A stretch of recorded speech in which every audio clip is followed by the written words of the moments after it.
Thank you so much, Dr. Lane, for queuing up. Not a problem at all. All right, so it should be recording. It should be good. All right. Ooh. Was that a sweat this What a fan. For real. So we got some folks who are going to be late, and everybody's got breakfast.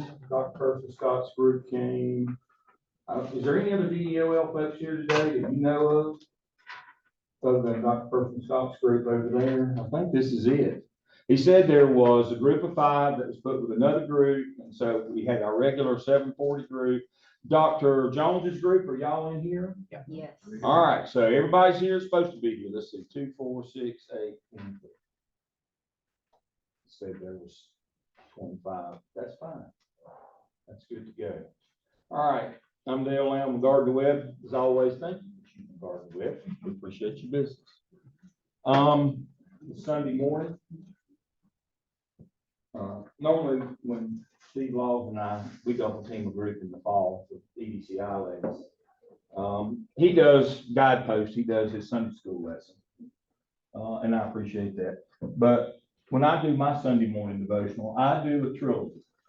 I didn't put it in our shell. I can drop it in later, but I do a trilogy. There's 3 things. And this is advice for life. 3 ways to live your life. Let's see who's calling me this morning already. Yes, sir. Yep, I'm doing devotional right now, and I'll be ready in 5. All right, thank you. That's him now. We're going to have another group come and join us this morning. I think there's about 5. So, Dale's three keys to life. Number 1, live your life with integrity. Just like Daniel in the lion's den, when he wouldn't give up his friends. Be who you are. Be authentic. Do what you say you'll do. Be where you're supposed to be when you're supposed to be. Do the right thing. Live a life of integrity, of honor, of decency. Number 2, build your life on the foundation of faith. I don't care what it is. Be a Baptist, be a Methodist, be a Christian of any sort, Catholic, Muslim, I don't care. But have faith in your life. Live a life of faith. Because as the famous American poet James Marshall Hendricks said, castles built of sand return to the sea eventually. Build your life on the foundation of the rock of your faith. And the 3rd is be a servant leader. Serve those around you. Now, you've already figured out I'm kind of particular about things. I'm kind of old and set in my ways. I was asked this morning, do you need help? God, I need help every day. I pray for the Lord for help every day. But why do I say no? Because it's important to me that I serve the people. If it's just nothing else other than dragging a cooler in, it's important for the leader of any organization to set an example of the expectation that I will do as I do, not just as I say. Be a servant leader, serve others. That's our hope. That's what we strive for. So that's our trilogy. Now, the corollary to the life of service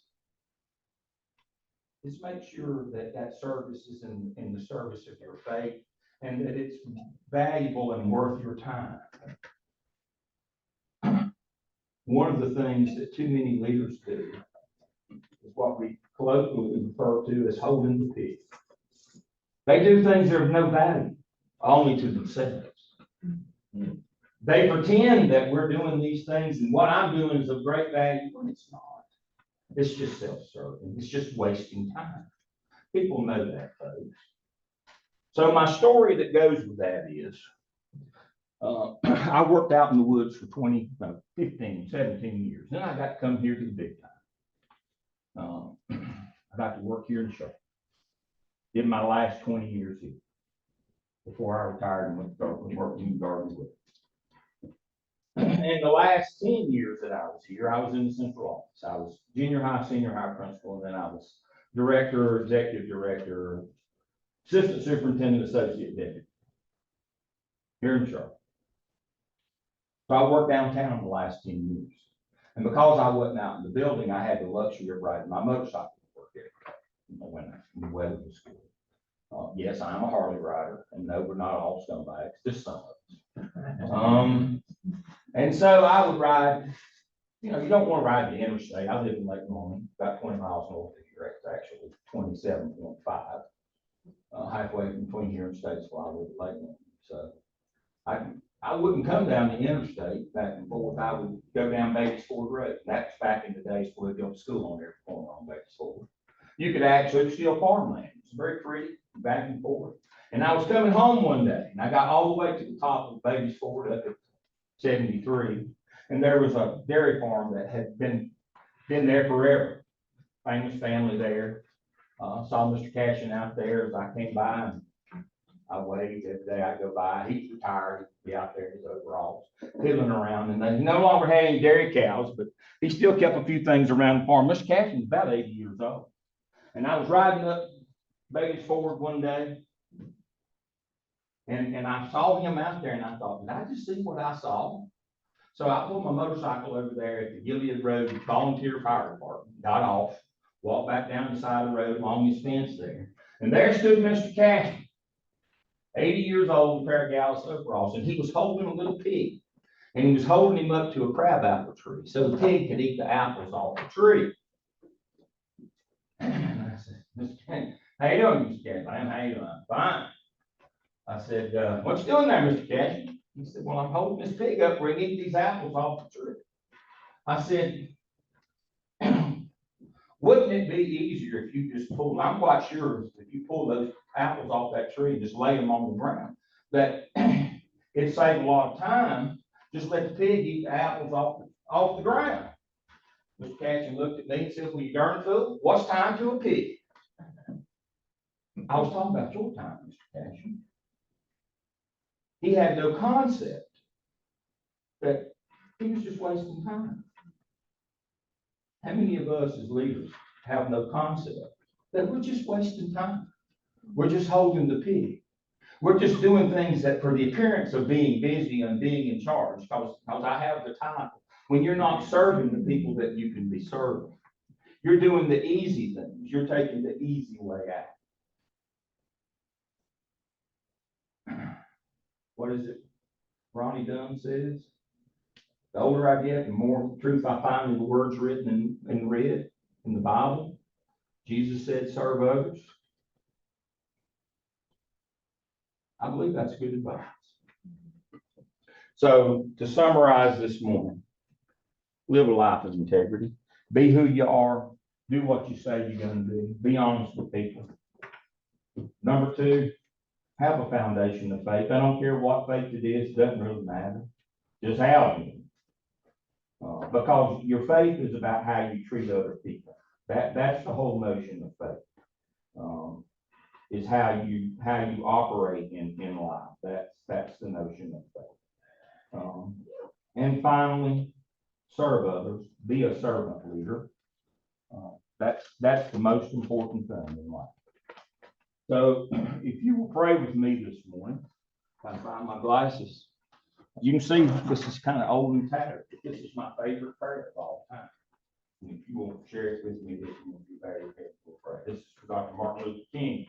Oh God, we thank thee for thy church, founded on thy word, that challenges us to do more than sing and pray, but to go out and work and serve as though the very answer to our prayers depended upon us and not upon thee. Help us to realize that man was created to shine like the stars and live on through all eternity. Keep us, we pray, in perfect peace. Help us walk together, pray together, sing together, live together, until that day when all God's children, black, white, red, and yellow, will rejoice in one common band of humanity in the kingdom of our Lord and our God. We pray, amen. All right, y'all here? I know Laws has already fed you. But if you need something to eat, get it. There's a few more seats around. This group's from EDLS, and they're here to share with us this morning. Appreciate that they're coming down. No. Tasha, how long we been together? 2 years. 2 years. A while. Yeah. Fine. We'll find more chairs if we need. There's some over there. We pull one over here. I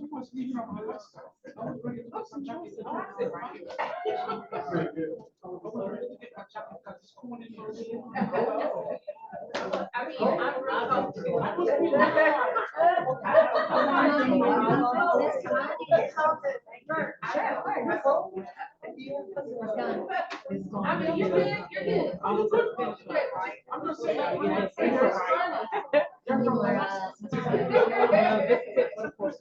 Hey, how you doing? Yes. Oh, really? Where you at now?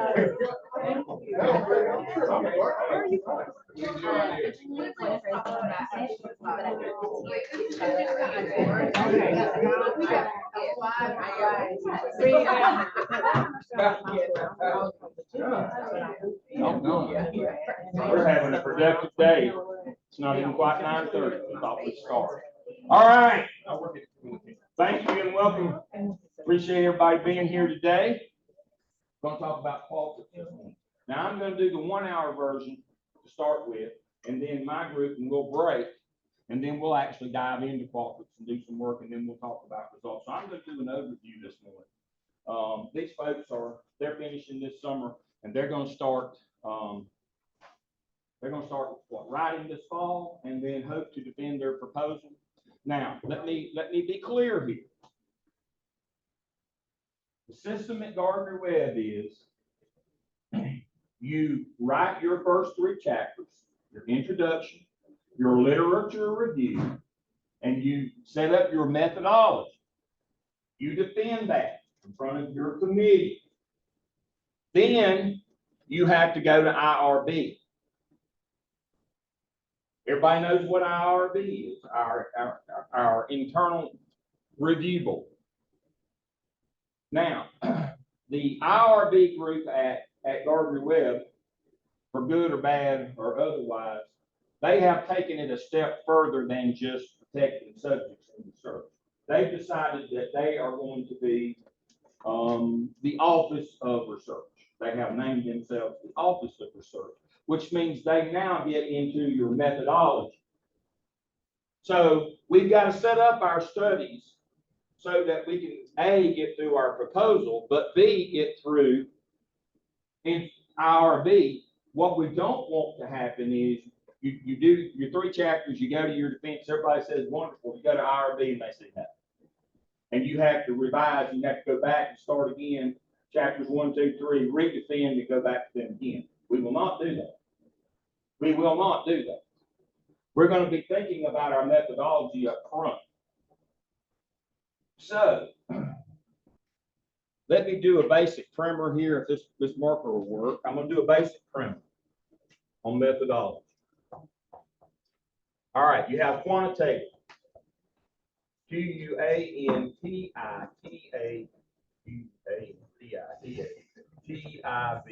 You have qualitative. All right. Quantitative data. It's categorical. It's a number. It's a measure. Right? Everybody knows that. Everybody should go, yes, we know that. Yes, we know that. Excellent. Qualitative is interview observations, open-ended survey, people's opinion. You know what those, everybody has one, some stink. That's still their opinion. Okay, good. Now, we can do both of these with qualitative. We can do open-ended survey, we can do categorical questions.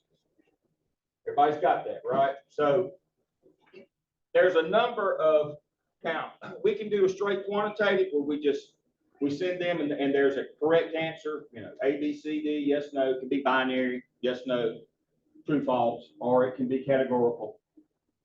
Strongly disagree, strongly disagree, agree, strongly agree. But it's got to be categorical. It's got to be a number. Your choices have to be that way. We can do that. We can do open-ended, where we just do open-ended and ask people their opinion. Or, as some of you will do, we can do mixed, where we bring both of these together. But we can't mix them together. Mixed is a misnomer. We do this one all the way through, we do that one all the way through. We do not switch back and forth. Classic example. People will ask me, how many interviews should I do? Is that an appropriate question? Yes or no, and why?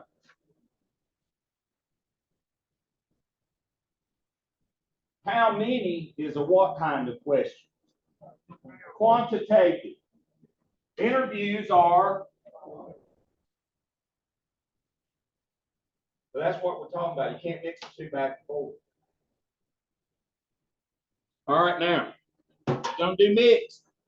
That means you're going to do some of each. Now,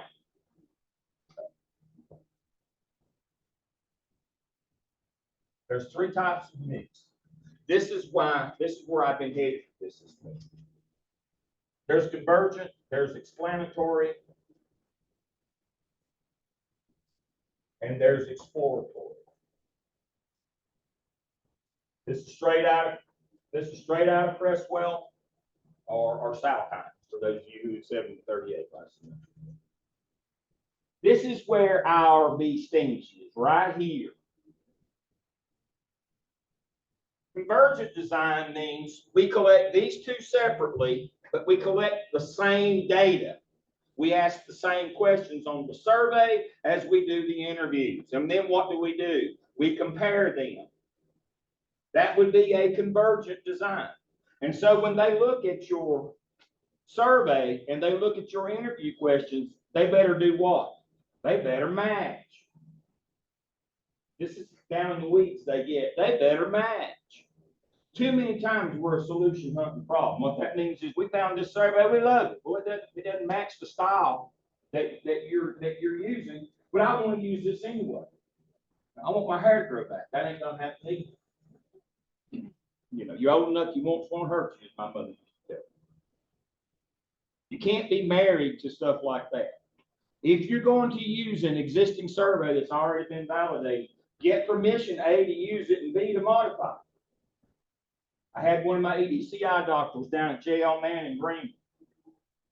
She was doing an access, basically a Title IX. Unfortunately, the survey that she had 2 questions on there that we just couldn't live with, or the district couldn't live with. Have you ever been sexually harassed? Have you ever been sexually assaulted? Well, wait a minute. That wasn't what we were doing. You can't be married to these surveys. We can build your own and validate it through Qualtrics if we have to. But if you're doing a convergent design, your survey and your questions that you're going to ask in your interviews or in your open-ended questions better match. All right, that's convergent. All right, explanatory. And this is where they sting us the most in IRB, right here. So if I'm not loud enough or obnoxious enough, hear this part. You collect your quantitative first. You analyze it. We do the results. And from there, we formulate our questions to follow up here. And because we're going to ask them that question that kids ask all the time that drives us crazy. Why? Why is it this way? Yes. I do have one quick question, Dr. Lamb. So I heard you say that we would ask the questions first if we want to do explanatory, but how would that work with the IRB? So do we have to get 2 approvals for that first set of questions and then another approval for the open-ended questions? Well, that's where I'm headed. Okay. They want it all at one time.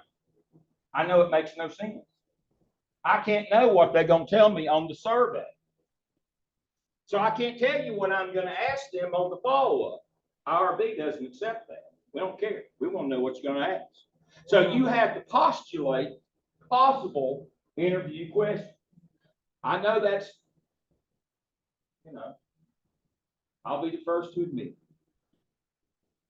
Now, I did not call them pinheads. I said they could wear a thimble for a hat. I'll be clear on what I said. I can't know what I'm gonna ask until I analyze I don't care. We wanna know what you're gonna ask. So you have to, from your literature, have some possible questions that we would follow up. If they answer this way, or if the scores turn out that way, here are the things that I would follow up with them on. Now, I know that's deep in the dumbassery, but I can't help that. I'll probably tell you how I really feel about it later on. But as a methodology drives me crazy. It's really cheap. It's really unethical to do that. You're not supposed to cross the line here, remember? We're not supposed to cross that line. Oh, no, we need to know what you're going to ask.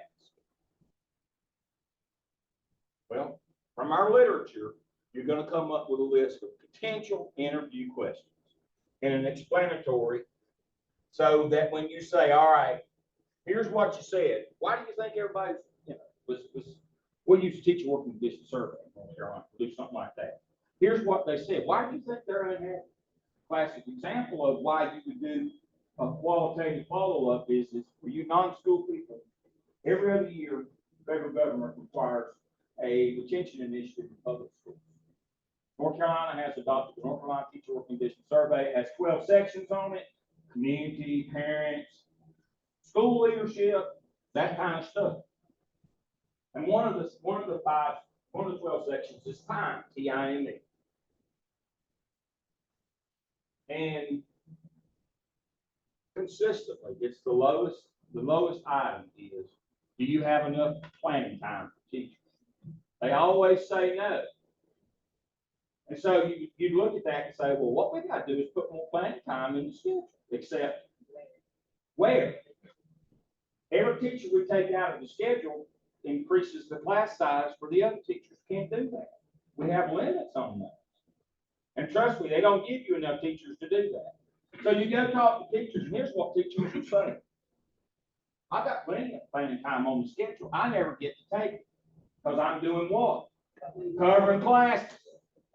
So the solution to that problem is not to add more planning time. It's to not be cheapskates, pay the substitutes, instead of keeping that money so the central office can travel on. Unused substitute fund goes to the general fund for the central office, and they do all these fact-finding tours. It's amazing how, even when I was in the central office, we didn't want to do any fact-finding in Minnesota in the wintertime. We wanted to go to Vegas or New Orleans.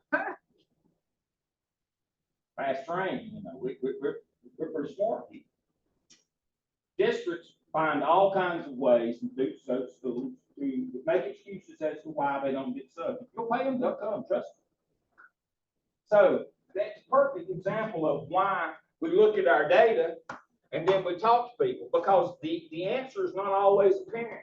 We're asking them why it's this way, but more importantly, what could we do to fix it? Which speaks to which of your chapters? Chapter 5. Chapter 5 will write itself if you'll ask people why and listen to what they tell you. All right, here's what we found, results in chapter 4. Here's what we found, and then in chapter 5, oh, gee, this is pretty good. They told us what we could do. That's an explanatory design. Please remember, they're going to ask you for your questions. And I know it's inappropriate, but that's how it goes. All right.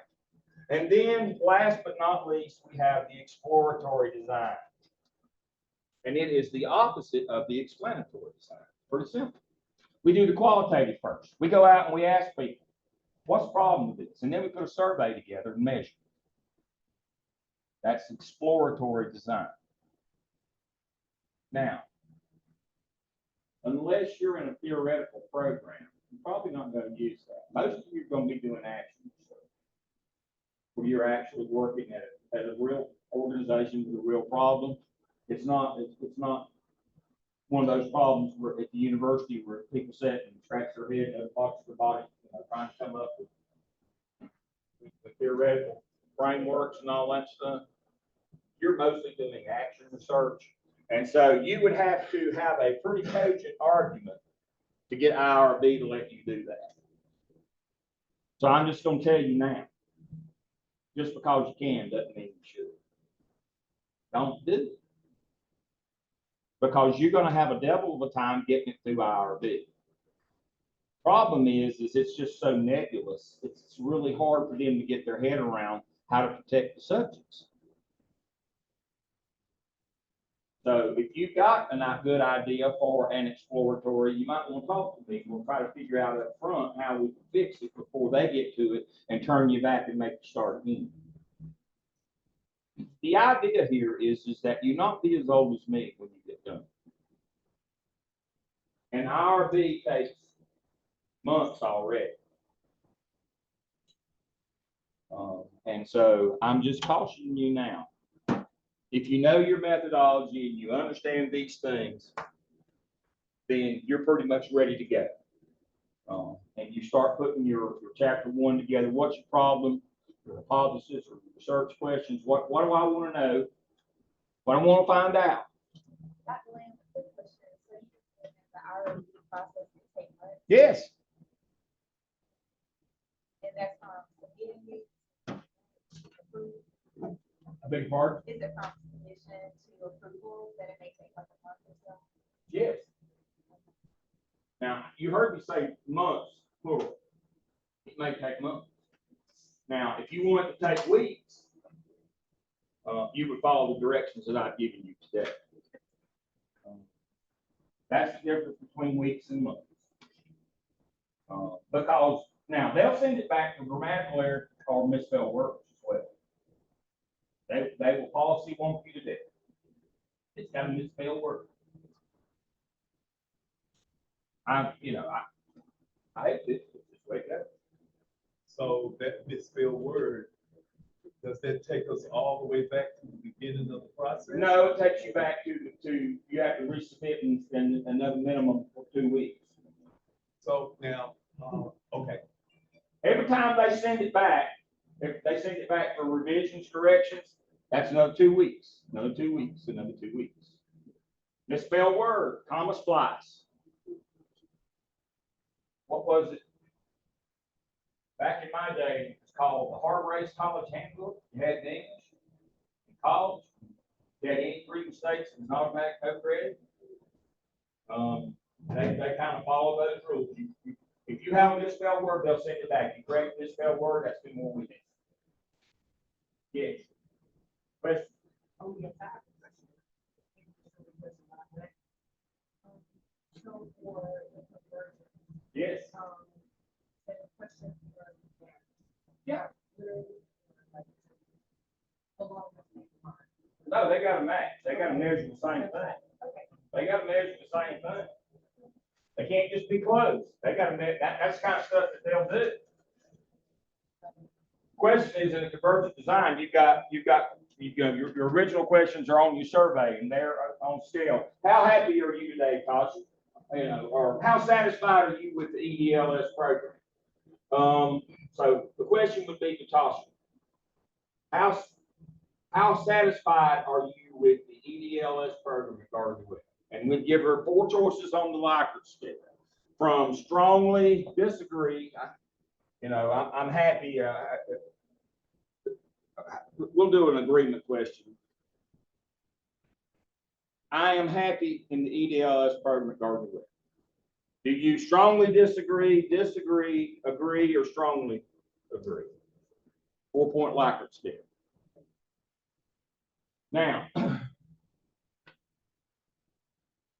the question for her on the interview would be, please tell us why or why not you are happy at Garden Web in the EDLS program.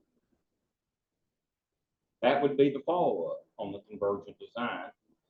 That would also be, it would be similar to that on the explanatory design, but you would ask the same questions. What you're trying to find out is how happy or how satisfied she is. So it would have to have that kind of same terminology.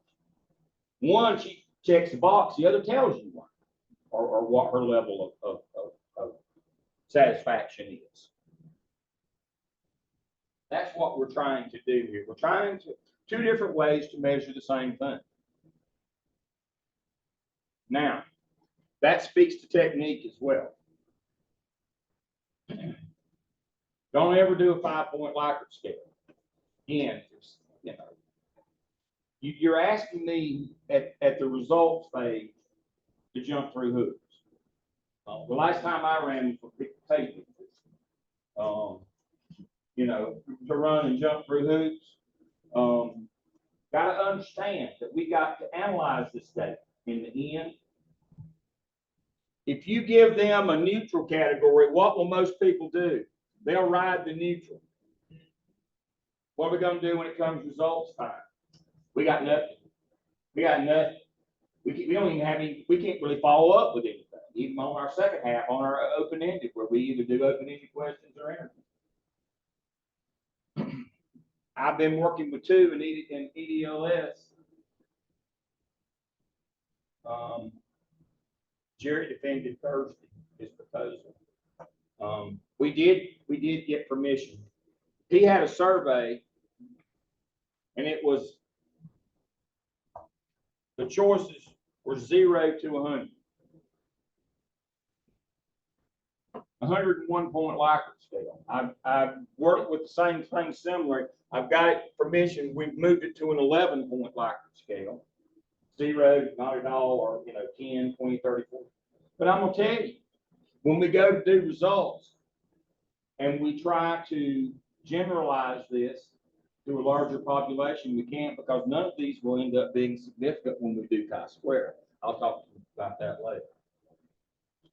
But this is kind of stuff you got to think about up front. If you're going to do a survey, a categorical survey, try to keep your Likert scale at 4 on this,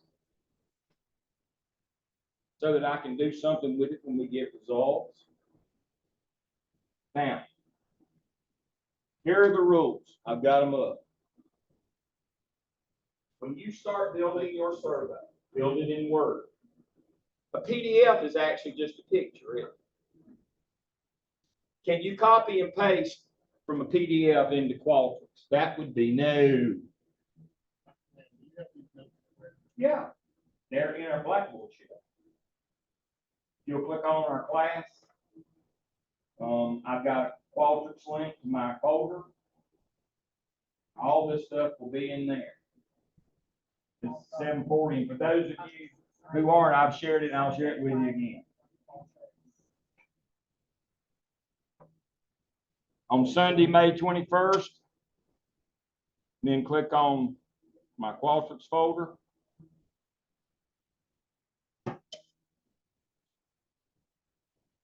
Got it? Is this for your class? I'll drop. Let's see. Can I do that right quick?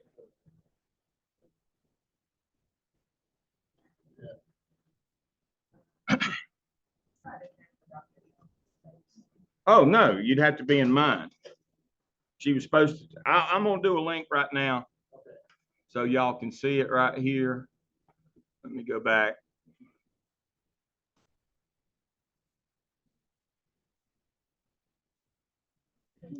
Come on and copy that. There we go. I'm sorry. This folks were supposed to do things that didn't get done. Maybe I was supposed to. Who knows? Come on.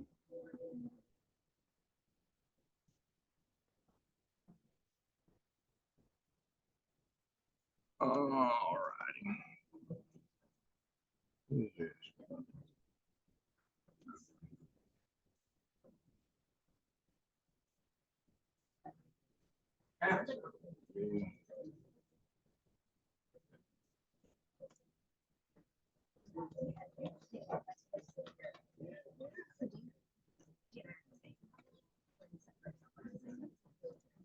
All right, so if you will, while I am talking here, if you will come by and put your email in right quick, it will get sent to you. Come by and put your email in right quick. All right, so while we're doing that, everybody understands what a PDF is, right? Everybody knows what a JPEG, a PNG, a screen grab, and all that stuff is. We don't use any of that. So if your survey, if you get it in a PDF format, what do you need to do with it? Export it as a Microsoft Word. Convert it to Word. That's either convert it to Word, but I hate to say this. I prefer if you will type it out in a new document rather than this. Yes. There is a person that On the bottom, yeah. problem is it goes. Well, it's real sensitive about, you know, and we don't know if the survey goes out and see sample. It goes, but the problem is when I go try to analyze it, it picks up all those marks. Sort of. So I'm gonna have to do some That's what I sorting, said, that too. kind of thing. It's more complicated. I'll show you all that later. So Look at me being the, if your survey and Oh, you dang, buy it it from don't even- somebody it and don't it know comes me. to you in a hard copy or I a ain't even up PDF here. or whatever, I hate to tell you, Look, but it you ain't need to picking me up set at all. type it out. in Oh, a well. Word document. And a clean one, that's never, a new one that you've opened. There's a program you try to do first. Yeah, we just talked about that. Again, I recommend not doing that because at results time, it picks up some of that stuff. At results time, even though the survey looks good, we gotta analyze that in, it has to go through another step in Qualtrics. I've done that, or people have done that, and I've tried to do theirs, and we've had problems with that. But I know 100% it'll work if you'll type it out in a new Word document. I won't have any problem when it comes time for results. Now, please remember,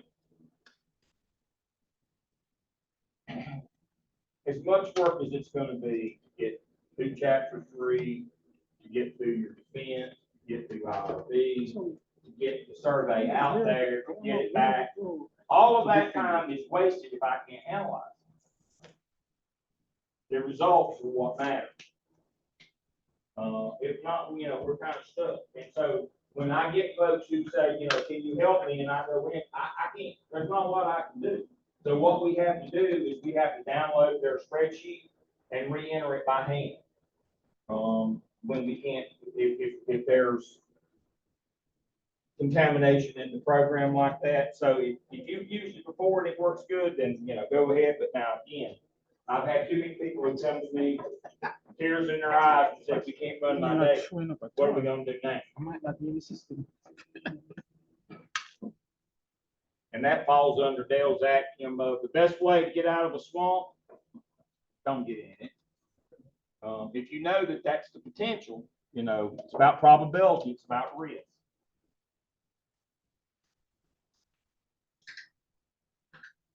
So, starting with a clean Word document. Before you send it to me, make sure that you have done the spell check and done all those things. All right, that's number one. Now, this is going to sound crazy. Do not number your questions. Do not turn on the automatic numbering, bulleting, or any of that stuff. Do not.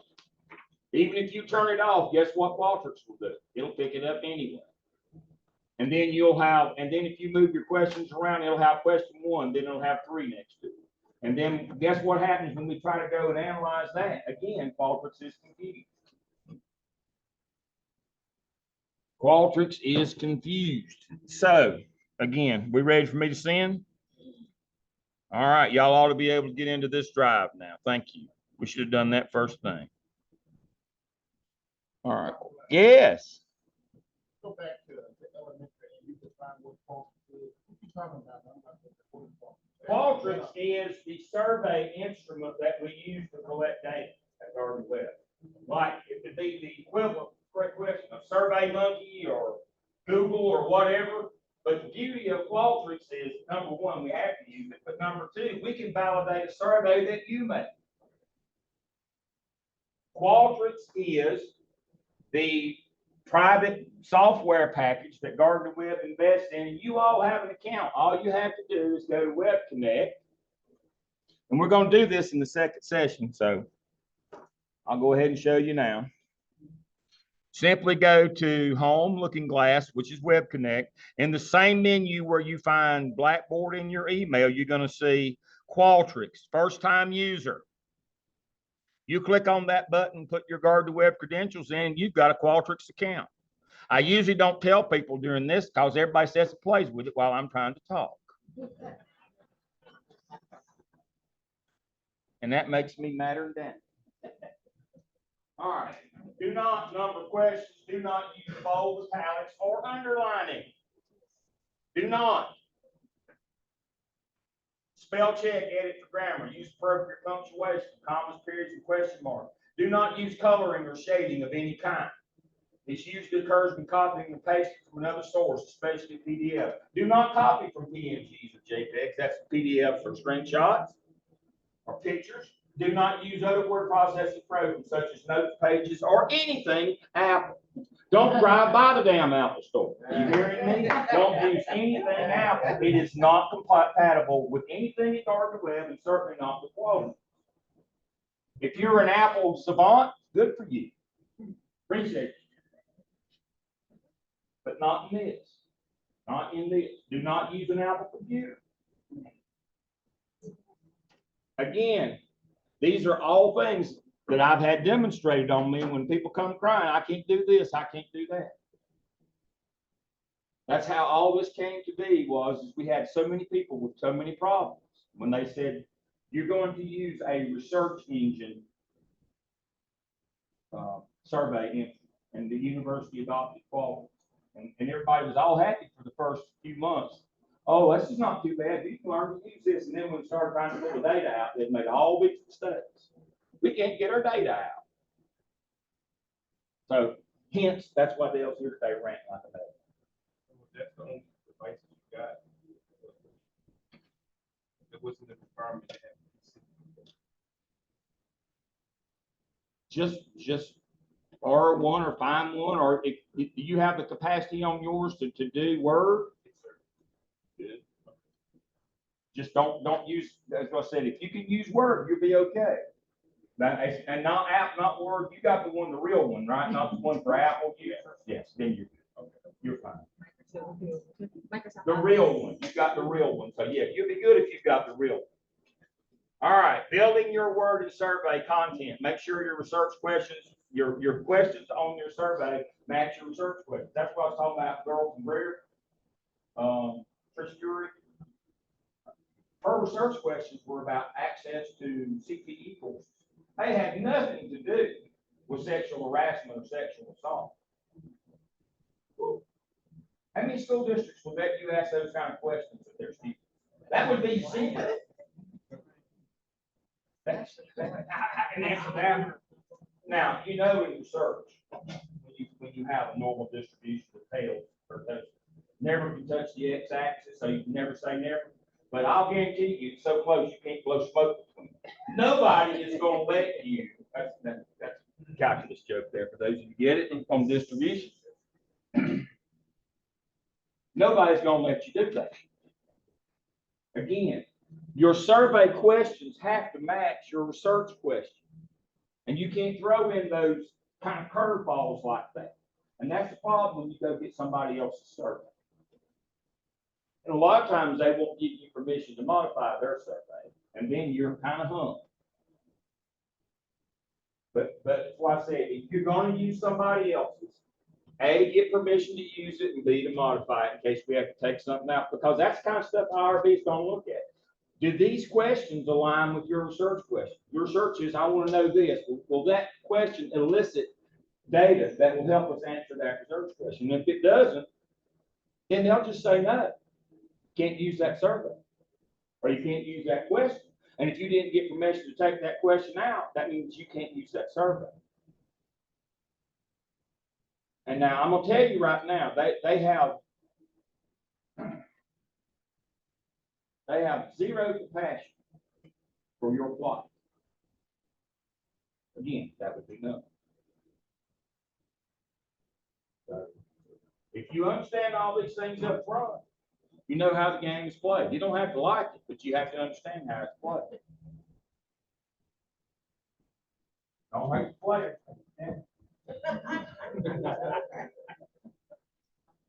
Be sure your survey questions and responses are developed from your literature review. That's what we were talking about earlier.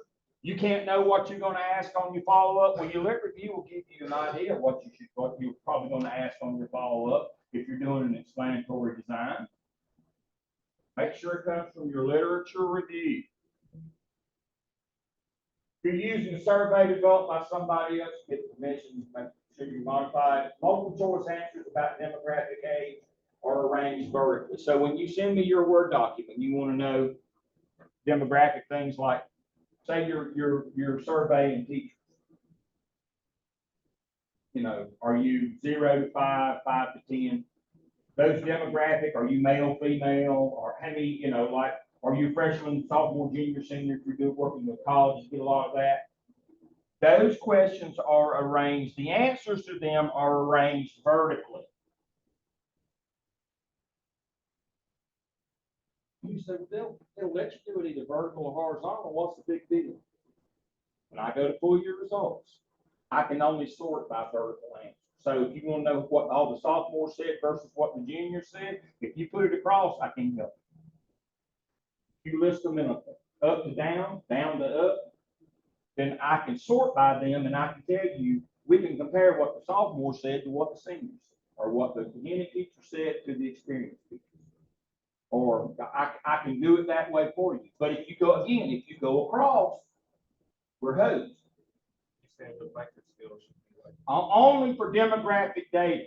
Only for demographic data. Only for demographic, age, gender, class. Only that. Because we can sort by that. And see what all those people said. But again, we have to set it up that way. I can't go back and fix it. Once the survey goes out and you have the answers going across your page, I can sort by that. Can you help? Well, that data's then unusable. We can look at all of them, but we can't. And maybe your research question was looking at the difference between beginning teachers and experienced teachers. Then, now what are we going to do, Hebrew? We're going to start again. Now, multiple choice answers for data are in a left to right format, low to high. Always. This is what I mean by low to high. Strongly disagree. Disagree. Agree. Strongly agree. Because guess what Qualtrics does automatically, and you cannot change this. It rates that as a 1. This is a 2. This is a 3. And this is a 4. It converts those categorical responses to a number and gives you an average. It will do a standard deviation. I'll pull the mode, we'll run chi-squared. Everybody goes home happy. Nobody gets hurt. We all get out alive. What happens if you do it the opposite way? Then up is down and low is high, and we can't run any kind of statistical analysis on it. It won't work. And again, we're stuck. Now,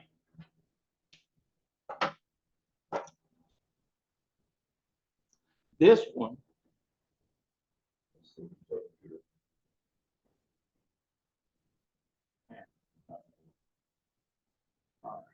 so what is important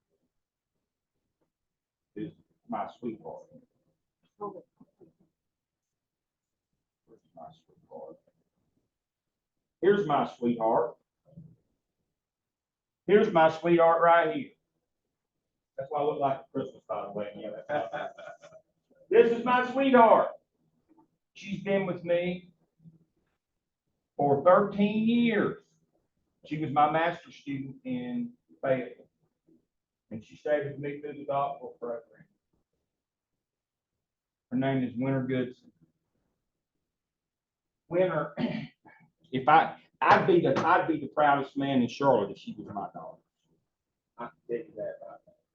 I love her like she's mine. She is mine. Somebody didn't help her. She made this mistake. we had to go back and redo all of her data. They had all of her choices from a strong degree to degree. She ended up having to take an extra semester. And then, what makes me even madder, 2 weeks before she was to defend, she had a stroke. Stress nearly killed her. Can't make this up, folks. She had a stroke. I FaceTimed with her from her hospital bed for 4 weeks.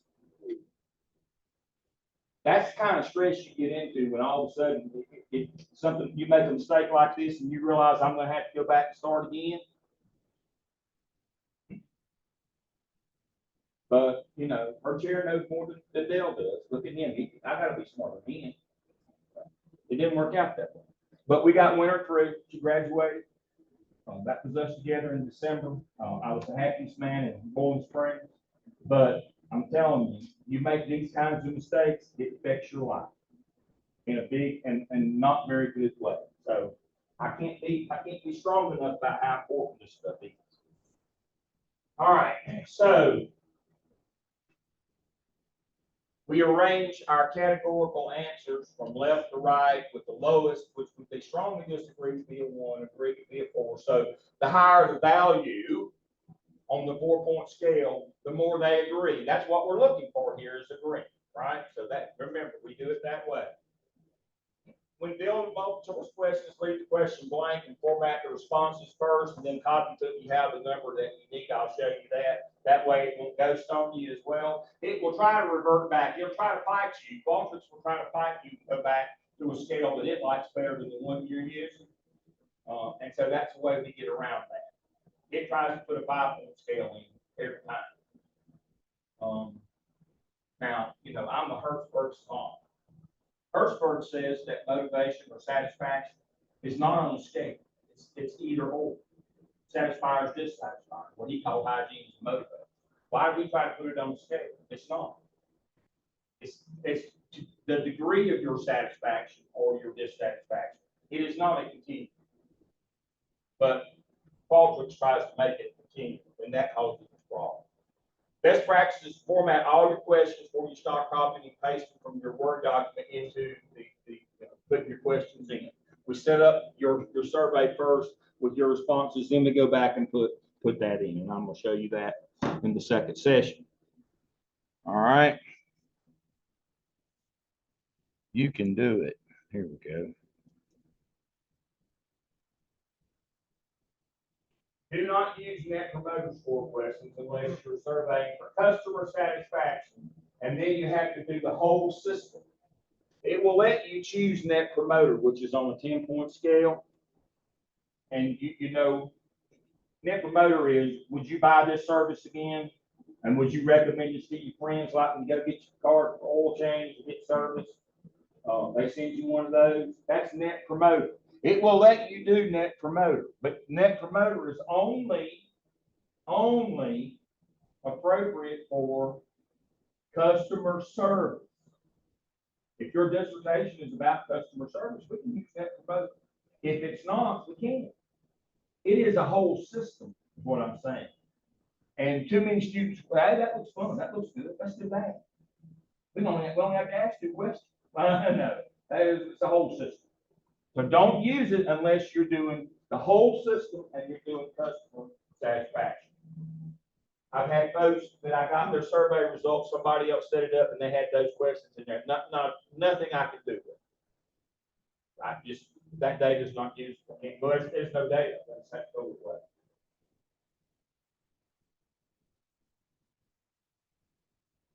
Open-ended qualitative questions, use text questions, you understand that, we do that. Avoid the sliders and limit the ranking questions. Don't use those.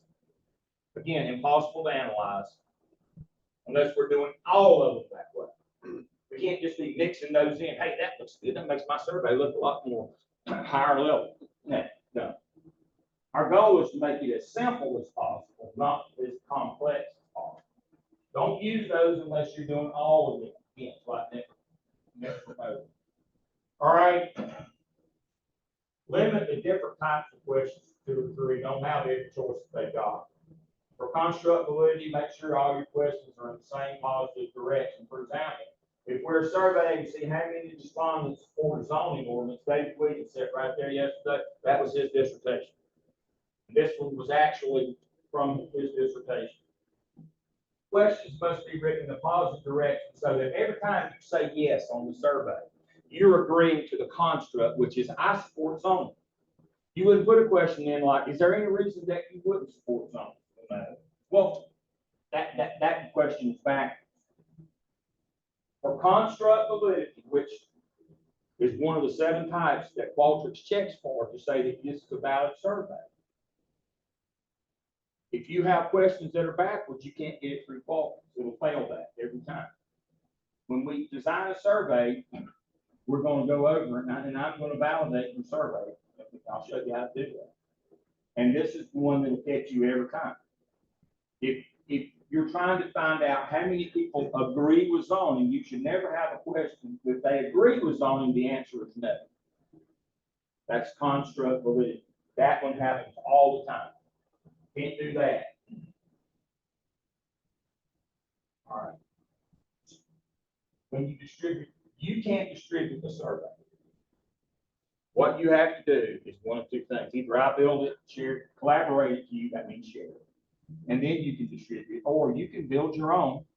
You can share it with me, collaborate. I copy it, publish it, validate it, send it back to you, and then you can distribute it. For whatever reason, whether good, bad, or indifferent, you cannot put a survey out at Gardner Webb until I have validated.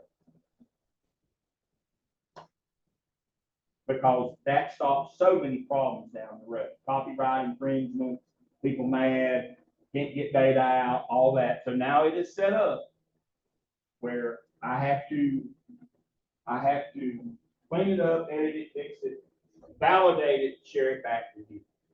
So I get emails all the time from the stupid. I can't send this out. Of course you can. Have you sent it to me yet? Well, no. You might change it. You might fix it. You might make me work more. And make sure you understand whether you send me your Word document and I build it for you, which is a perfectly legitimate thing to do, or you build it yourself.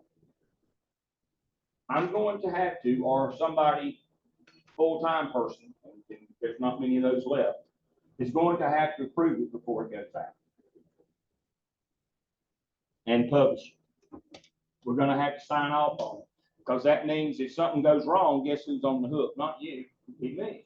That I have not let you put a survey out that some university gets sued for, or is a problem, or we didn't get permission, or we didn't pay. Some surveys cost money, or we can't analyze it later on because you've made one of these mistakes. And then we're sitting there with completed surveys that we can't do anything with.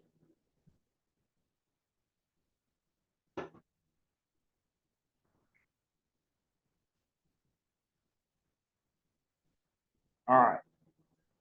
Back to IRB. There's 2 different ways to distribute your surveys. And I'm going to show you all this.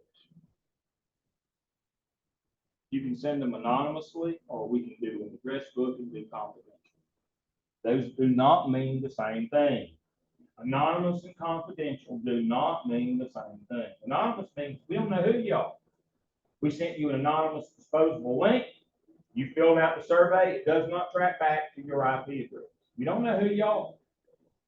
You tell us, no, I can't. If we do it that way, I can't tell you who sent that survey.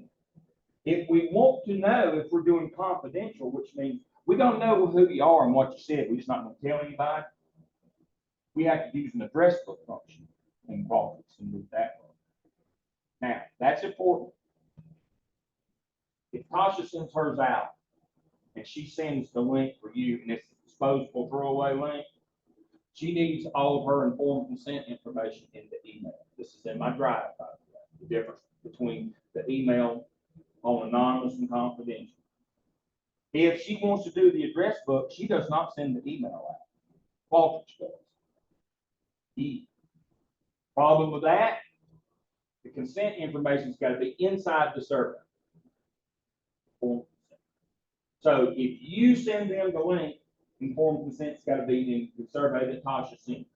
If she's gonna capture them and their data, and it's gonna be confidential, Qualtrics sends it, uses a completely different function. And the informed consent information about you, we're not gonna pay you, we're not gonna tell anybody, this is gonna take this much time, you know what informed consent is? That will be in the body of the actual survey. So you gotta know up front: are you doing confidential, or are you doing anonymous? They are not the same. Because completely different way that we distribute the survey to the actual people taking it. Can't get that wrong either. If you send out an anonymous link and then later on you want to know who said what, can't help it. I mean, seriously, there's no way to track that. Now, one of the things that IRB will catch you on is you say, well, I'm not really need to know who these people are, but I'm going to do it this way anyway, just so they won't let you say, well, maybe down the road I might need to know that. You have to tell them up front, yes, I'm going to need that, or no, I'm not. And that's the way you have to go. You can't change your mind later. Cannot change your mind later. You're stuck with what you pick. All right. Reports. Your default report will contain all the responses. Get that with the survey closed. You can pull that up. First thing that I do is when I pull yours, I do it in PDF and I send it to you because it's locked. If there's any questions, if you manipulated your data, we've got the PDF with the results to start with. Then I'll pull it again and I'll pull it in a Word document, clean it up, maybe do a little bit of work on it and send it to you. If I like you, I might even do your expected and observed values and run chi-square for significance on each of your questions. But so that's how that works. And then when we get to working, we can start working on it. We can replace the word count with mode. We can run statistics. We can look at our averages, our means. We can look at our standard deviations. We can run chi-square, goodness of fit. All this. All right. That's Qualtrics notes. We're going to start with the next session, which will start at 10:35. I'll give you 15 minutes. We will actually dive into Qualtrics and start seeing this stuff. Y'all are welcome to stay, go back, but this is, you need to hear this part. You now have the drive, you talk with me. You kind of understand where you need to be and what you need to do, and then we can work into it. All right, more food over there, more drinks. Yay! Thank you. Thank you.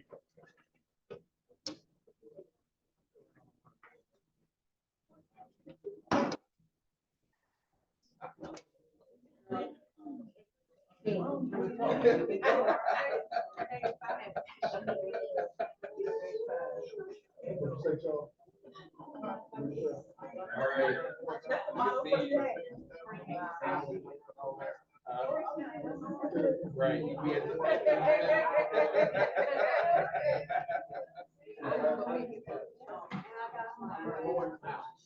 Oh, yeah. I just got my jacket.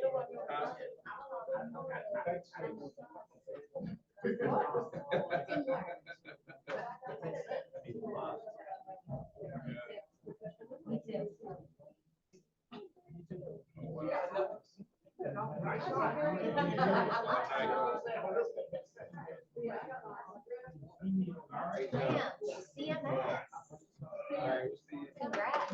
New superintendent. When you go back here, I worked with Dr. Hill and Ferris. She's one of ours. Yes, that's right. Alone. I work for a tech company now. I left teaching. Made a little switchy switch, but I love it. And Who do you work for? Branch in Miles.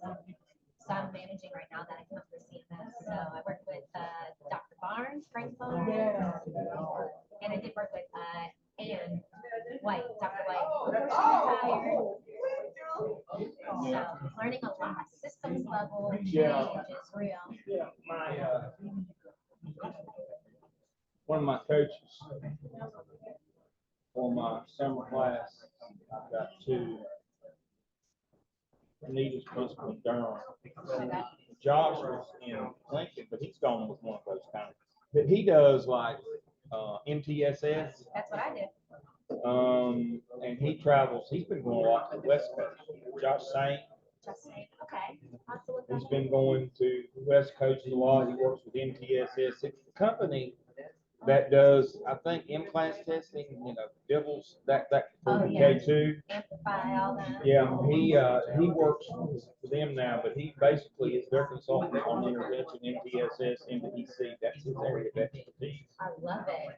And so he's doing that now. I don't know if I can have him back in the fall or not. He went with them. Yeah. But I had him this spring and I'll have him again this summer. Working with principal candidates. And so, and then my latest doctoral student, Vera's been with me for 50. Vera worked with me here at CMS, and then she went to Union as AP and then was principal at a dual language school in Union. Then she jumped out and went with a private group, and then she jumped back in this last year over in Gaston as a director, so she could finish up her doctorate. But now she's ready to go back out. Another private company has headhunted her. Yeah. I mean, you can't turn down the money. Fully remote, no travel. She'll have to travel. Okay. Josh is having to travel. He's flying a lot. Oh, that's a lot. That travel can add up though. Oh, yeah. I'm grateful. My biggest account is CMS, so they specifically wanted someone local for that reason, but we got Blake in the pipeline right now and Guilford. Mm-hmm. The NCDPI just rolled out a new vendor readiness and security assessment for. I Yep. think they're gonna start controlling how many private vendors districts purchase and just make them use, ECAT state systems, but it'll be interesting. Yep. I think we're headed in the right direction because we scaled so quickly with our security operations and stuff, so we're okay. But some of these smaller tech companies in North Carolina are gonna get moved out, which is good for the state, because that's student data. Well, you'd think they'd get rid of that. But the politics of that. Absolutely. I mean, a lot of these, they didn't get the contract because they had any skill or ability or any tech. They got it because they, Connection with DPI. they had connections with legislators. DPI is just like the central office in the district. They've got no bush. They've got no buttons to push. No, DPI is just like, they are the central office for the legislature and even the state school board is subservient to the legislature in North Carolina. And so DPI is like the central office staff that does what the school board wants. Well, that's what DPI does. They're paper tigers. The legislature in North Carolina now makes all decisions. Is that how letters became the big deal? Yep. All right, let's see. Before I resigned, I called DPI and said, hey, I'm in a doctorate program. My license needs to be renewed in 2026. What do I need to do for the next 4 years to ensure that I'm eligible? She was like, the woman I spoke with, she basically said, the rules change every year. It's according to what the legislator, it's exactly right. Don't even worry about it. Cross that bridge when you get there. Yeah. Save your documentation, get your transcript, and move on with your life. Yeah.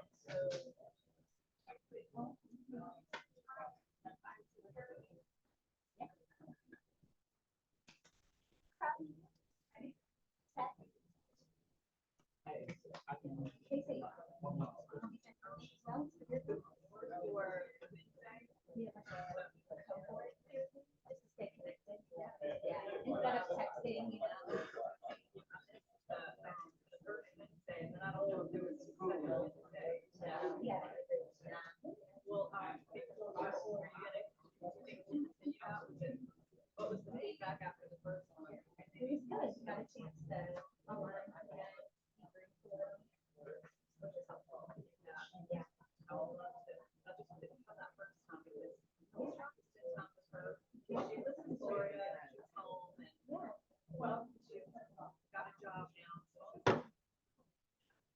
building. Hopefully. Yeah, so it's going to be fully present that you would put that one. Opportunity, and I think that question.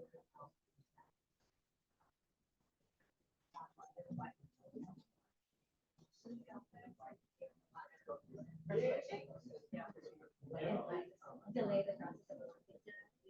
For me, at least, it got wrapped up in the emotion of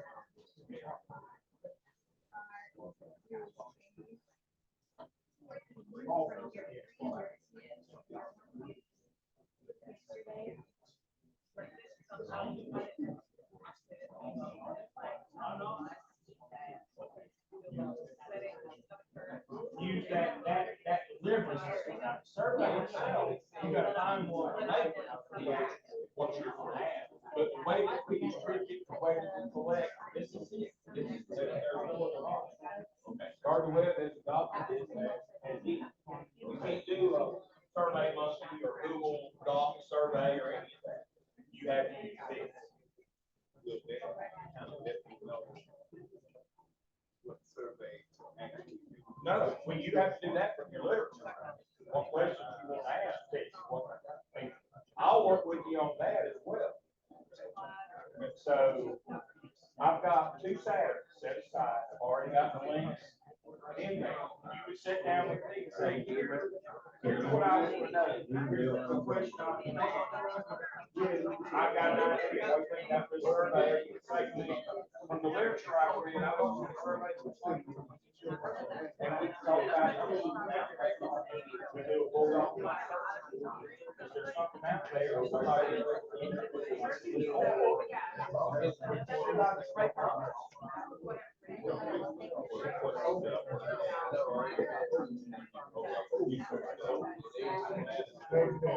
They don't even look like that.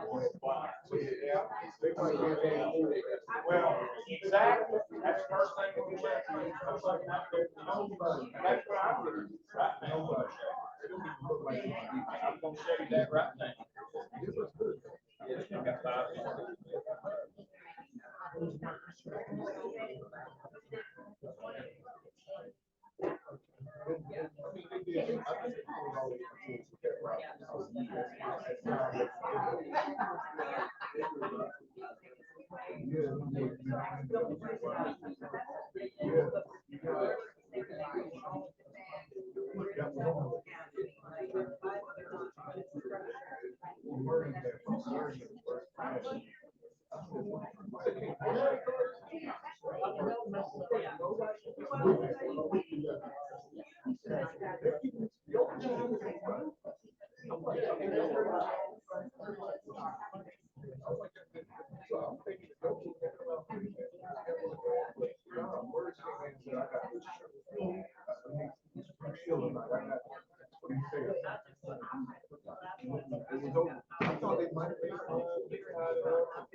I'm catching the lake. Everybody else, I don't catch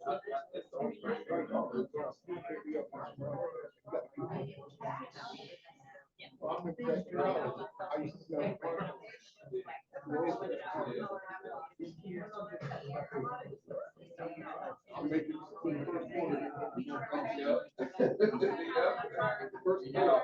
Then I wake up in the middle of the night and they call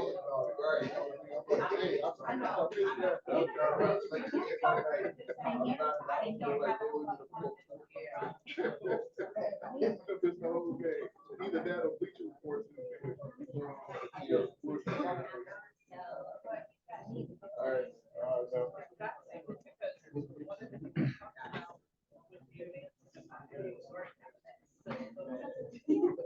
Even though there was an additional chapter to, like, to your point, to your point. Some of it's not talking about it, it's just like, get rid of the jits and not get to go.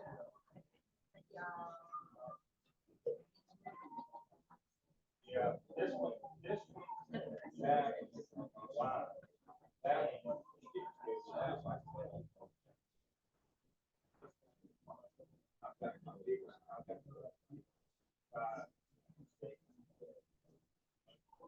Yeah, we've got all the salt.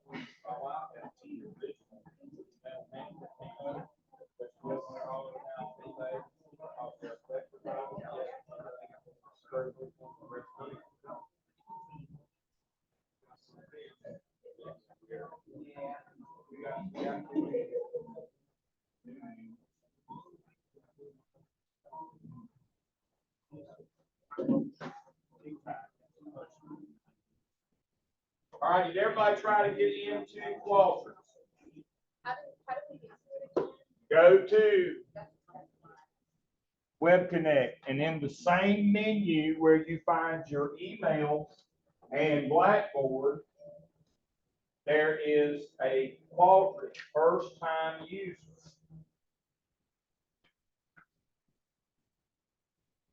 And that's where you establish your Qualtrics account. You'll look up on the screen, you'll see kind of what it looks like. Welcome to XM. It'll have all kinds of stuff here. Now, you won't have anything recently visited because you haven't, unless you have been in your account before. Now, the most important thing I'll probably say for the next half hour is up next to the XM, once you get in, these hashtags right here, that's your menu. I'm sorry, about the top of them. So I think I'm going to register.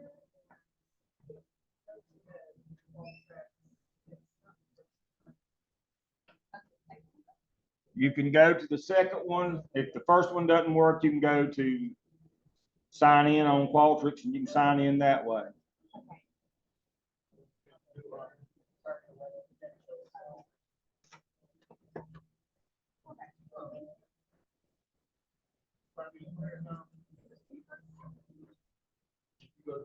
Qualtrics sign in. Yeah.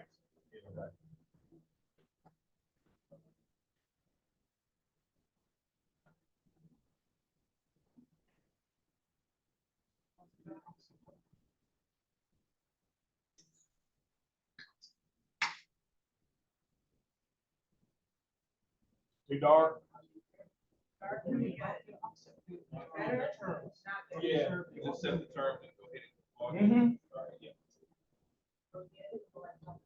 Sometimes it lets you in some way, one way, sometimes you will do your access.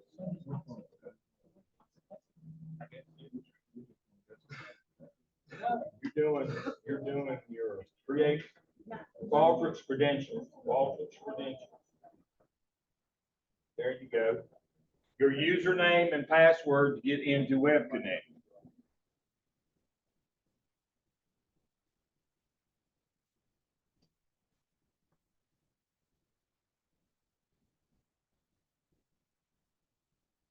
You should have a screen eventually.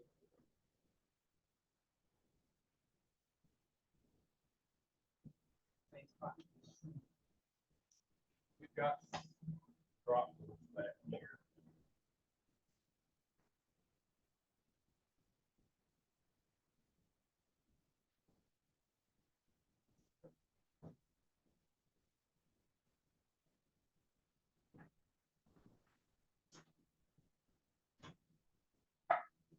Here you go.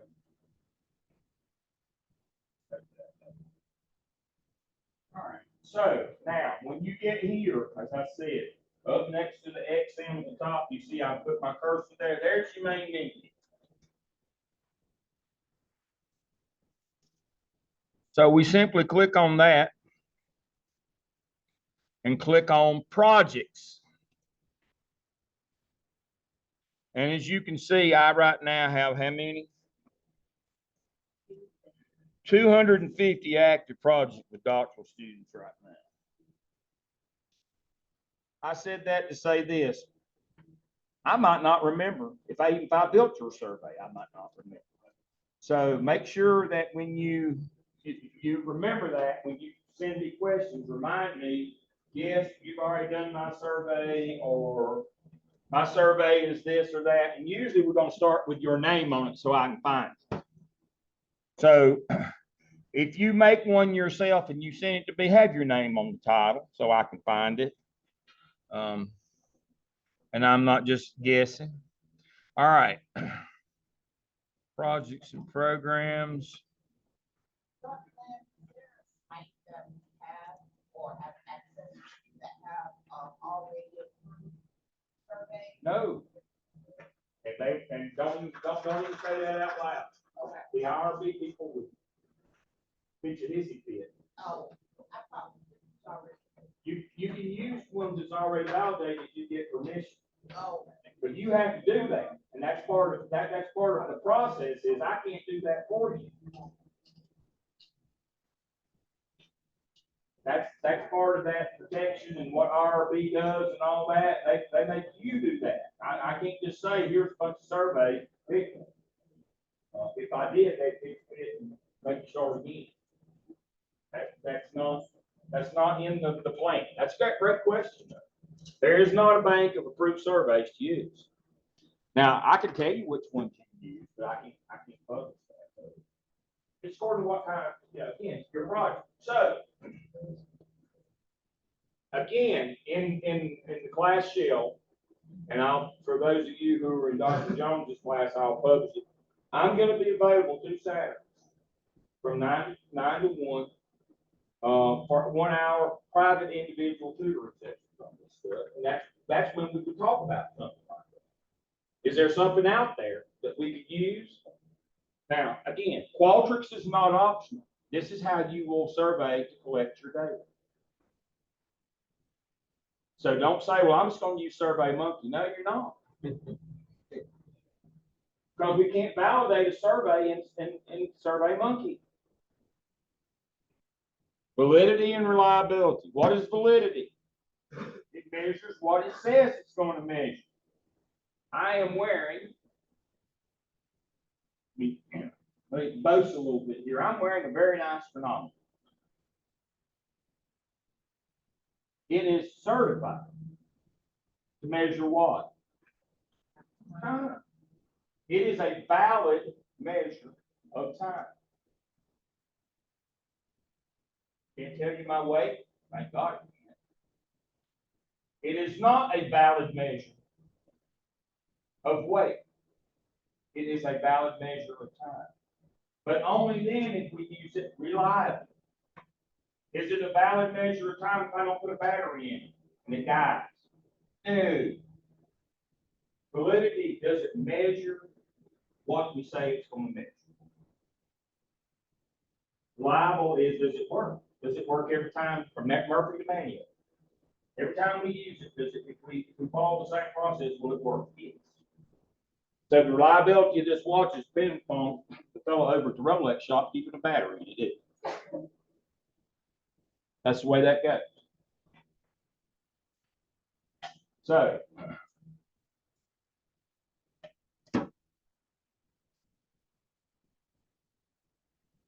if you send a survey out to SurveyMonkey, Google Docs or whatever, it has not been validated. It has not gone through the 7 types of validity. IRB will pitch a hissy. We will use Qualtrics.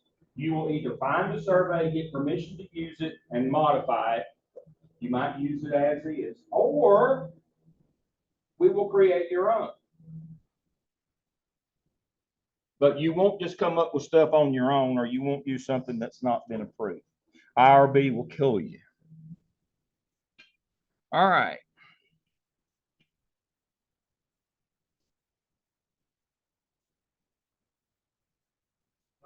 Gotta move my picture here. Yes. Summarize the process, maybe I was still part of that. So we would develop our questions for in collaboration with you in tricks first, or is that something we will doc and share with you? Word document. Okay, and then we then that gets added to our stuff that go to IRB. What's going to happen is you're going to write 3 chapters. And in the 3rd chapter in your methodology, you're going to propose how you collect your data.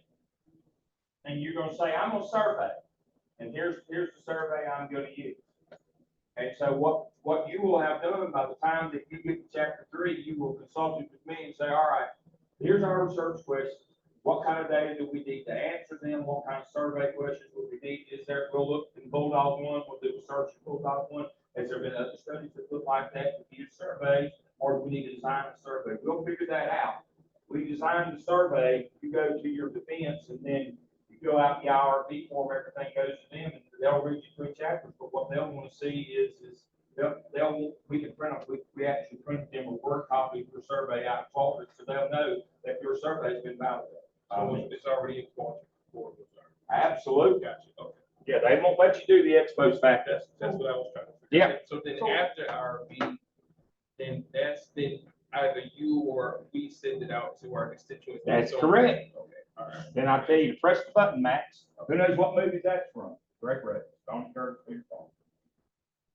So my site, part-time, I'm working at a school, and I'm not gonna get that data until I get approved by IRB. So how do I? That is correct. You get IRB approval, then you take that to them and they'll say, yeah or no, they're all service.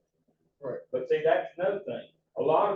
If you're working in secondary schools or even colleges, anything that has school in the title, that you have to have IRB approval before you can even apply. And by the way, some counties are charging you an application fee to apply to collect data.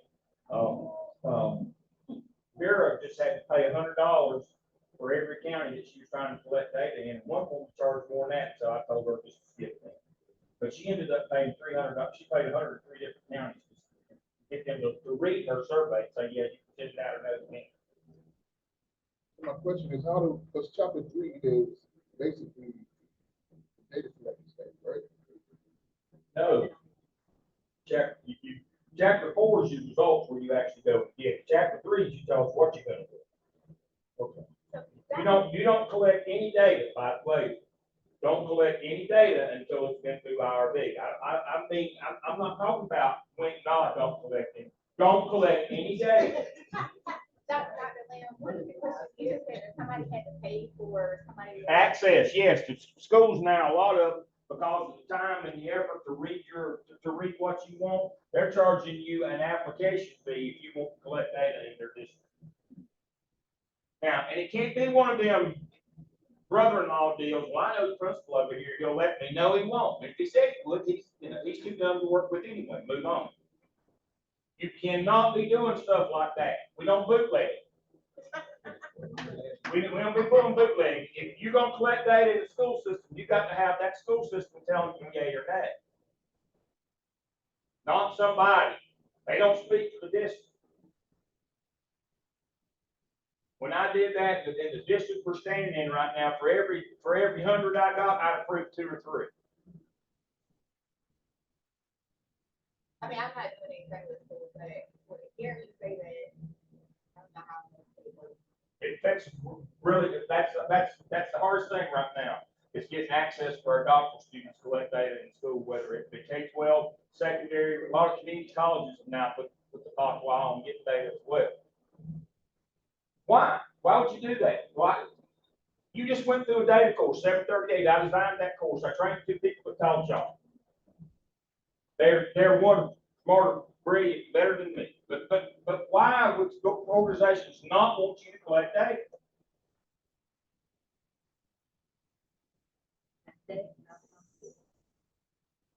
Maybe they don't want anybody to answer the questions that you're asking. That's exactly what it is. If you want to know, you ask. If you don't want to know, you don't ask. You don't let anybody else ask. Had community college. Had a fellow at community college, and he was going to collect data about the quality. Now listen to this. The quality of online teaching at that college. He started before the pandemic, but it got really hot during the pandemic. Local community college, he's there and there, and oh yeah, we love Jonathan, we love him, everything be good, and then all of a sudden, you want to do what? Well, we want to assess the quality of your instruction, your online, you know. Most community colleges face-to-face, but there is some online programs at community college. We want to assess the quality of the teaching. Oh, can't do that. And then we were able to get it through. I talked to the president of the college, and Dr. Hamilton did too. He had more personal relationship than I did. We got him through. But you know what they did immediately with what he found. They carried it out in the backyard, burned it, and then buried the ash. So now you're going to hear me say this one all the time. Sometimes that you quit preaching and now you met it, and that's what happens. That's why this data is getting really hard to get. So when my wife and I lived up Lake James, I was central office, principal in central office of Burke County Schools. My wife taught over, she was critical construction, but she taught over the new state technology school. She started out in Alabama. We moved there after we moved to Burke County. And she worked with a girl named Ramona.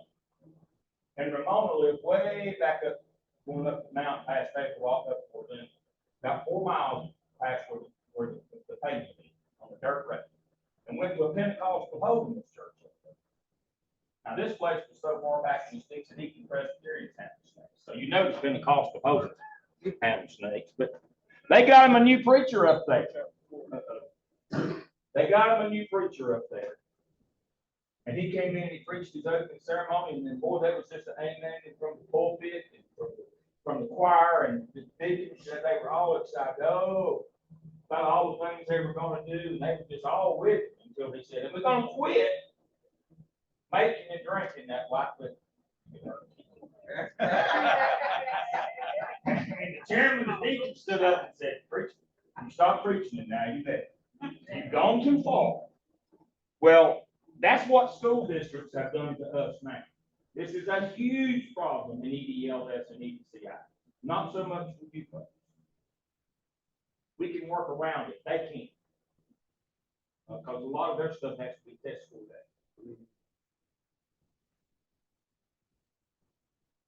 So I'm going to tell you now, avoid test score data. If you're thinking about that in any way, avoid that whatsoever. Any kind of student data, avoid it if you can. Because getting them to approve it, public release of that stuff is just, and like teacher quality stuff, like he's doing at Cleveland Community, I didn't say Cleveland Community College, but yeah, Cleveland Community College. Well, they didn't want to know. You talking about couldn't run fast enough to get away from that. Man alive. But now I will say the data was rude. To say it was bad, we can improve. They just killed. And yeah, they wanted to know until it came out, and then it was, well, everybody already knows. They don't need a survey to know that y'all are terrible. It's like the survey is what the bad part. So these are things you're going to encounter. It's like, if you hadn't surveyed, found out, nobody would have ever known. No, that's not true. That's what qualitative is. That's what anecdotal is. Everybody knew their program sucked. Now we had proof. And so now you're the one. This is what you will face. I'm telling you. It's ugly. It's brutal out there. Now, and the issue is you need somebody that's on your side. That's just as mean and nasty as they are. That's the I serve a purpose. We try to kill them with kindness, and if we can't, then I call them political favors. We're going to get you dead one way or the other if we have to just squeeze it out. Because without it, we can't proceed without it. It is the 800-pound gorilla sitting on the couch. You're not going to ignore. You got to get some data. But we have some. There's things that we can do to help us so that we don't run up against a lot of these problems. All right, so we're gonna do us a survey here. Here's some of the things that I was talking about earlier. So you won't have all this list of things, but it'll say the top right of your screen, create project. All right.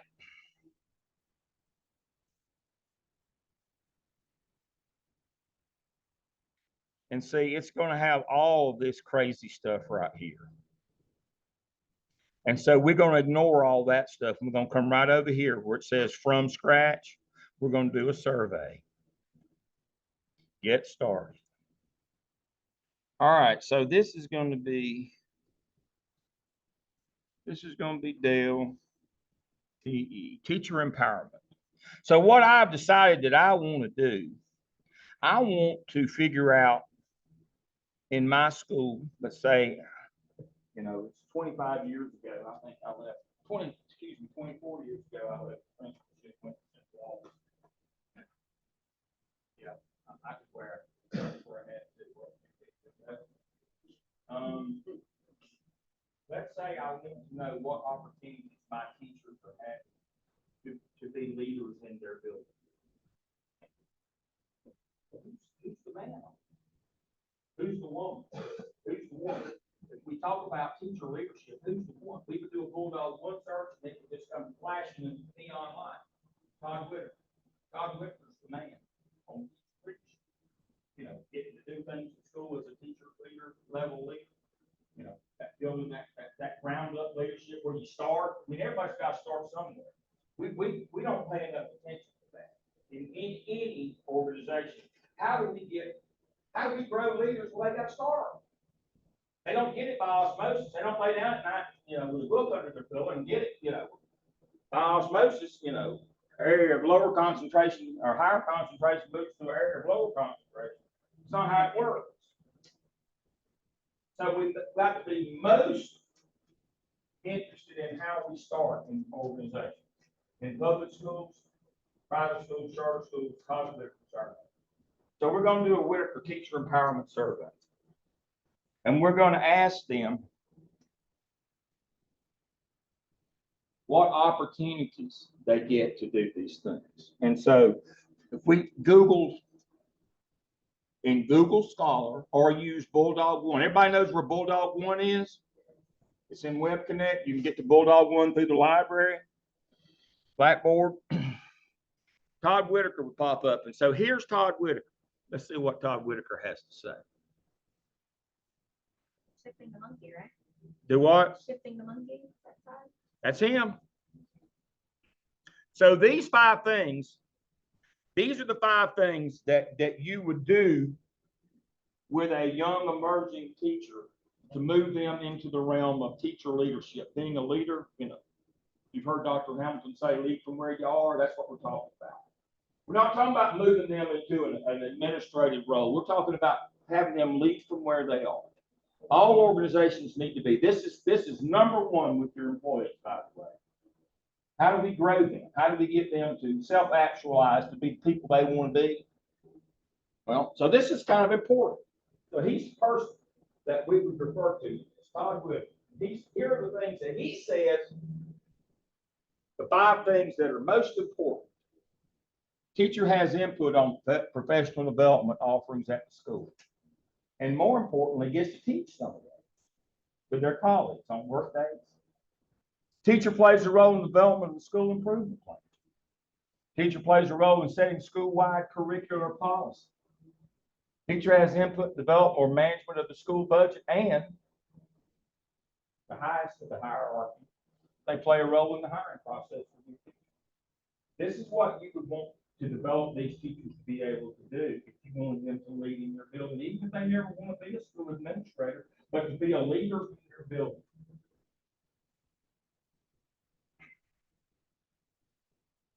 He's the man. All right.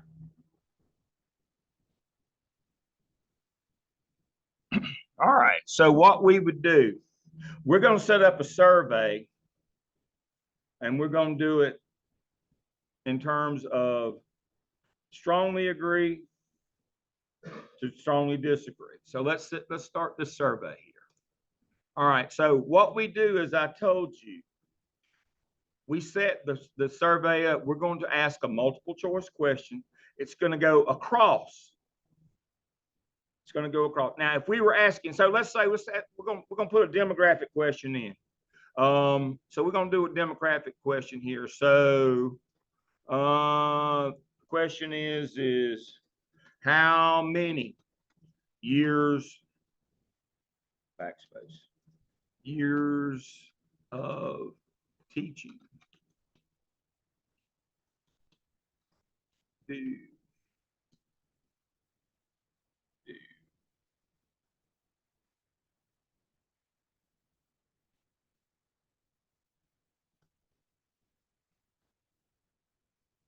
all right, so that's the question we're going to ask. Click the right choice one. So we're going to do 0-5. We're going to do 6-10.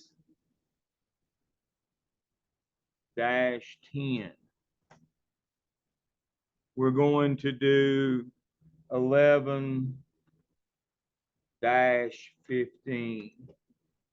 All right, you say, but I want more choices than that. All right, if you'll go over here to the left, you see where it says number of choices. We just add another one. And then we're going to do 16 plus.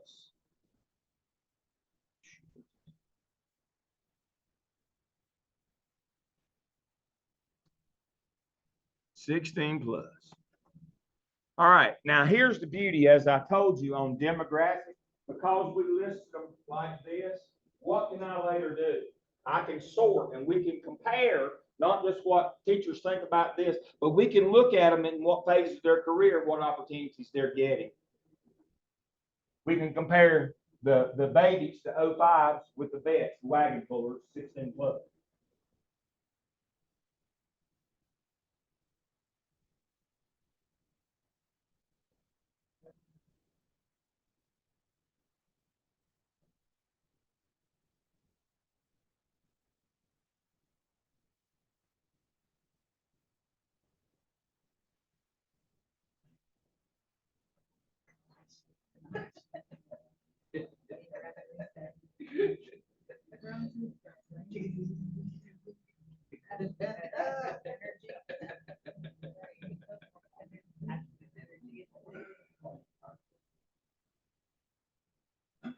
So, again, because I have ranged these choices vertically, I can take and pull data and I can compare any of these. I can sort them by these categories and we can compare them. And we can look and say, well, you know, our problem is none of our young people are getting any of these opportunities. In fact, they don't get those opportunities to grow as young people. Guess what? They won't become old people. See, that would be one of the things that we'd be looking at is why our teachers leaving. Well, if we find out this group never gets any of those empowerment leadership opportunities, what are the chances they'll ever become one of these people? That would be none. That's the kind of stuff we're talking about. This is the practical application of what you learned last semester. This is how we put it into practice.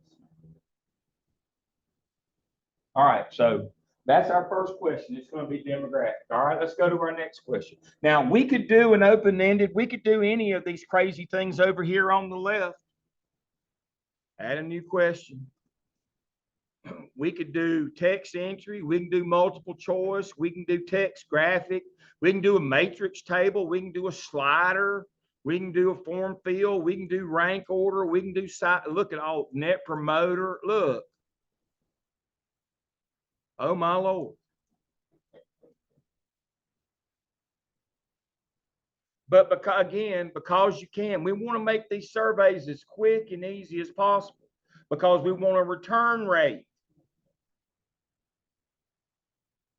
Now, for whatever reason, probably because IRB hates me, one of my recent doctoral students, they made her put her qualitative and quantitative together in one survey, and the estimated time was an hour. What's going to be the turn rate on an hour-long survey for school people? Now, remembering some of these people in IRB never worked in school. They only ever worked in college, which ain't really working. That ain't working. Money for nothing, chicks for free. I think Mark Knopfler said that, didn't he? Are you with me so far? That's Don Henry. All right, so now we have figured out how we're going to sort this because we're trying to do a comparison of these different groups. So we just not going to throw it out there and get it back and say, well, we don't know. We have to set it up a priori up front. You remember your high school Latin.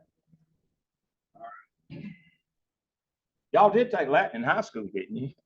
Does that date me at all? Oh. All right, so what we're going to do is we're going to add another multiple choice. Now, we're going to start. Let's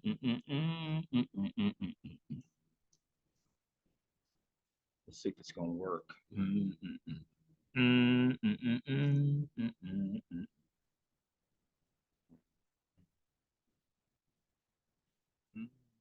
Okay. Now, what do you see the problem is? What does it now want to do? It wants you to list them vertically. Well, I said, you're going to have to fight it. It has a mind of its own. It won't listen to me. Imagine that. All right, first thing I'm going to do is I'm going to cut the number of choices down. Again, it always wants you to do 5.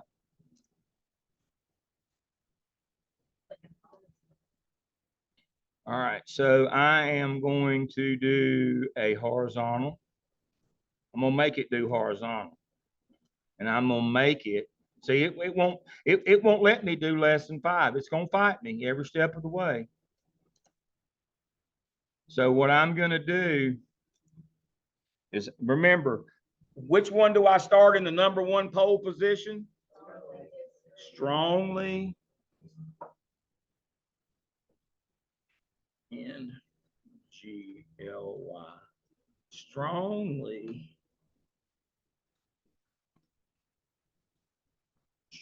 disagree. And then this one is going to be disagree.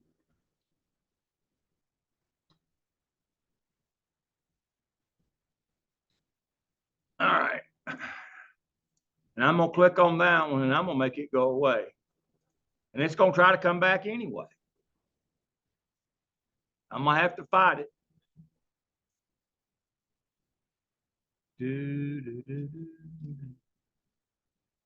Agree. Strongly agree.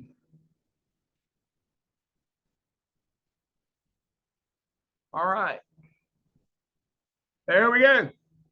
So that's our first one. Now, I did that wrong intentionally. What I should have done was set up my 5 so I wouldn't have to fight it every time. This makes a huge difference because, oh God, it'll fight you and then you'll miss it and it'll be wrong and it'll go back. The trick is you should set up all of your question response boxes first. Let me show you what I'm talking about. So what I'll do for the next one. I know this one's for the sake of what we're doing, but would there be any scenarios where we would also want to kind of measure Well, I mean, there's always a scenario. Again, the kurtosis, the tail of the bell-shaped curve of normal distribution can never touch the x-axis. So it's never impossible. You can never say never. This is not a James Bond movie. But, you know, you'd have to convince me that there would be some compelling reason. You would have to convince me that there is some kind of a compelling reason for us to do it. We could have, And I mean, when I say compelling reason, we would have to go to your theoretical framework that said that the neutrals give us value. That you know, the ridge runners, as we call them, people who stay in the middle that never commit, that it, you know, it's important to know how many of those there are. That could be that could be a thing. you could have a valid and reliable, instrument if you do have something that's neutral. You could have a valid and reliable survey that does have a neutral. The problem is when you go to do your results, I can't make it significant and you can't report it. And I'm going to talk about that in the last section today. Again, if we can't use it, does it really exist? Is that Kierkegaard existentialism? If we can't use it, does it really exist? Then the answer is no, for our purposes. So we have to be concerned and careful about that kind of thing. If everybody rides the middle, when we go run our results and we try to run chi-square, none of our questions are going to come back significant, which means you can't use them. Well, I mean, I was asking. Yeah, I know you asked, but that's a great question. That's what I'm talking about theoretically. Again, that falls under the column because you can doesn't mean you should. We got to think about the backside of this thing now, getting some data for 4 and writing it up in 5. Too many times I get students who have gone through the first 3 chapters and they never thought about what they were going to do after. And then when we get there, it couldn't work. And then can you pull a miracle? All I need is a miracle. All I need is you. Anybody know who sang that? That's the bonus question.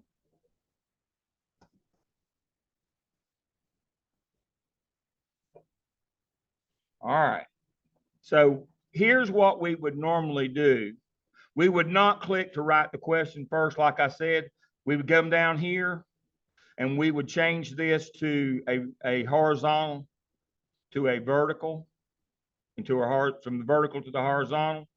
We would go from 3 choices, get that out of the way, from 3 to 4.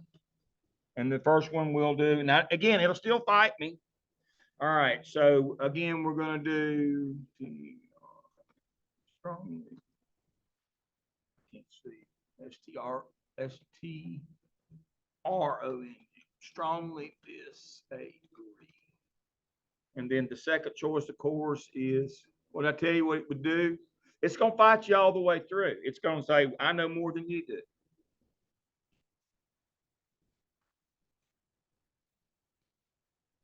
Disagree. Again, what am I going to have to do with this one? I'm going to have to take it manually, take it out, remove choice, and then we're going to go here and go to agree. Now, if you've got 20 questions or 30 or 40, which you shouldn't have more than 20, but if you have them, this gets really time consuming, aggravating, and you're going to make a mistake. So what you do the first one. And then once it's done, see these little 3 dots right here? Here's the trick. Click on them and hit copy. And then come to this one, the one you just copied, and copy it. And you keep doing that. Now don't copy the same one and get your numbering off. And then we go to analyze it. It won't make any sense. Come to the one you just copied again.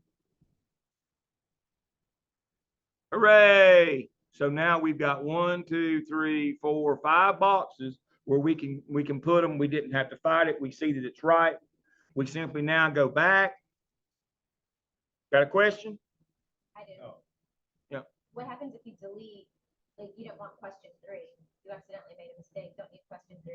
Yeah, you just delete it. See right here, that's what that red button is right there. Will it mess up the numbering? It will, and it will go to the trash, and then you'll have to go back and change the numbering at the end. Okay. That's another reason why, it's a great point. That's another reason why you want to do it like this. If you make mistakes and you can delete them at any time, except the numbers won't delete, it'll throw your numbering off. Then you got to go back and manually change your numbers.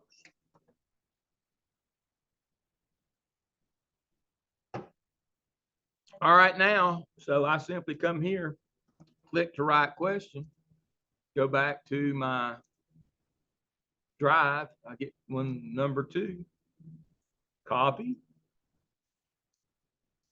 back to my survey, Control V, and look at there. It gets real easy after that. All right, then I go back to my drive, I get question number 3, and here it is, copy, and here, Control V. Here and back here, copy and back to my survey, Control V, and then to the last one.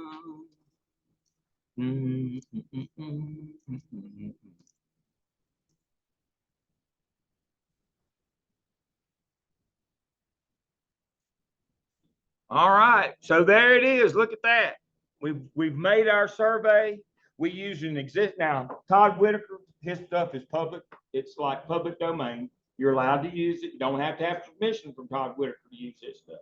His stuff is public domain. You'll notice none of his stuff is copyrighted, and so you can use him. That's one of the reasons why we love to use him on the K-12 side.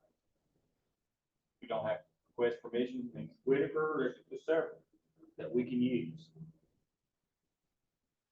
All right, so we've got a survey now. Here's what we have to do next. Now, it won't let you publish it. It would make you collaborate it to me, and I'll show you how to do that. So what you would have to do is, with the survey closed,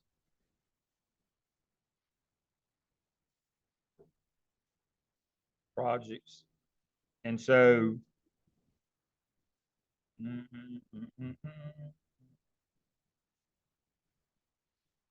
with it closed, you would come out here to the end, see these 3 dots? That's your action dots, and you would collaborate it to me. That means share.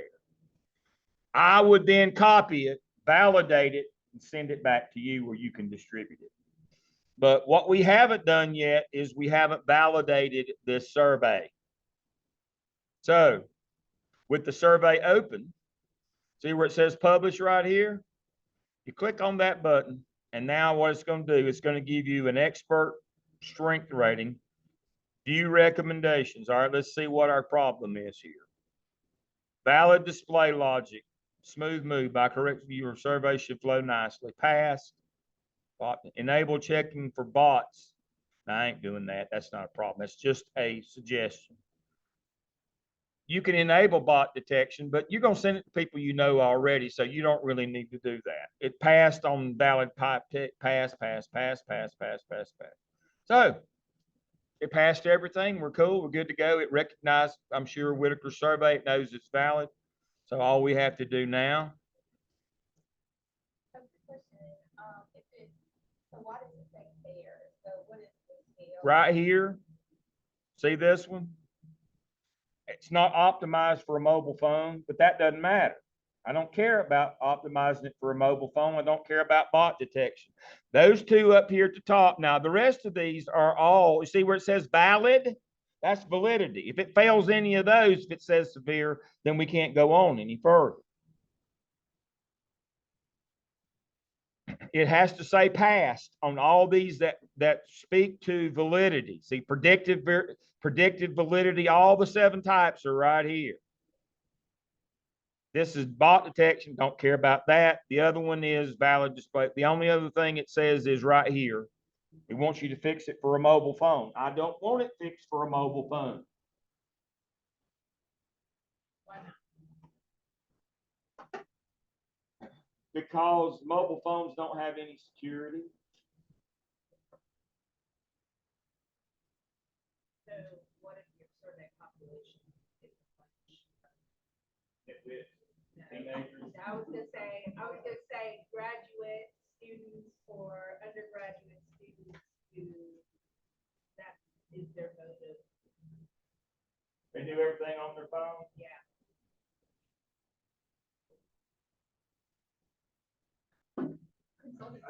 Again, as I said,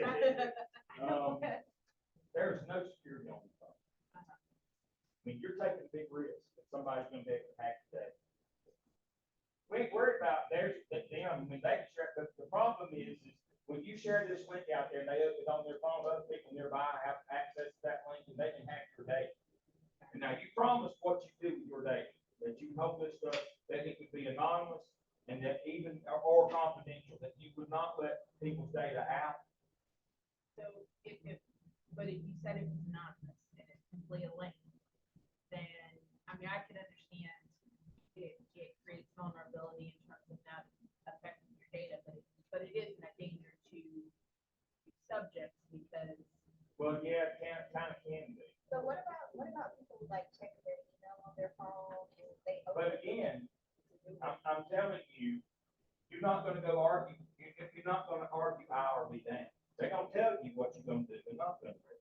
You would have to be able to make an argument, which I'm not sure you're gonna be able to make to them, that it's okay to put it on a mobile phone. They're gonna tell you it's a security risk and not to do it. Now, if you wanna go argue with them, I'll drive you over there. And I just like to see the argument.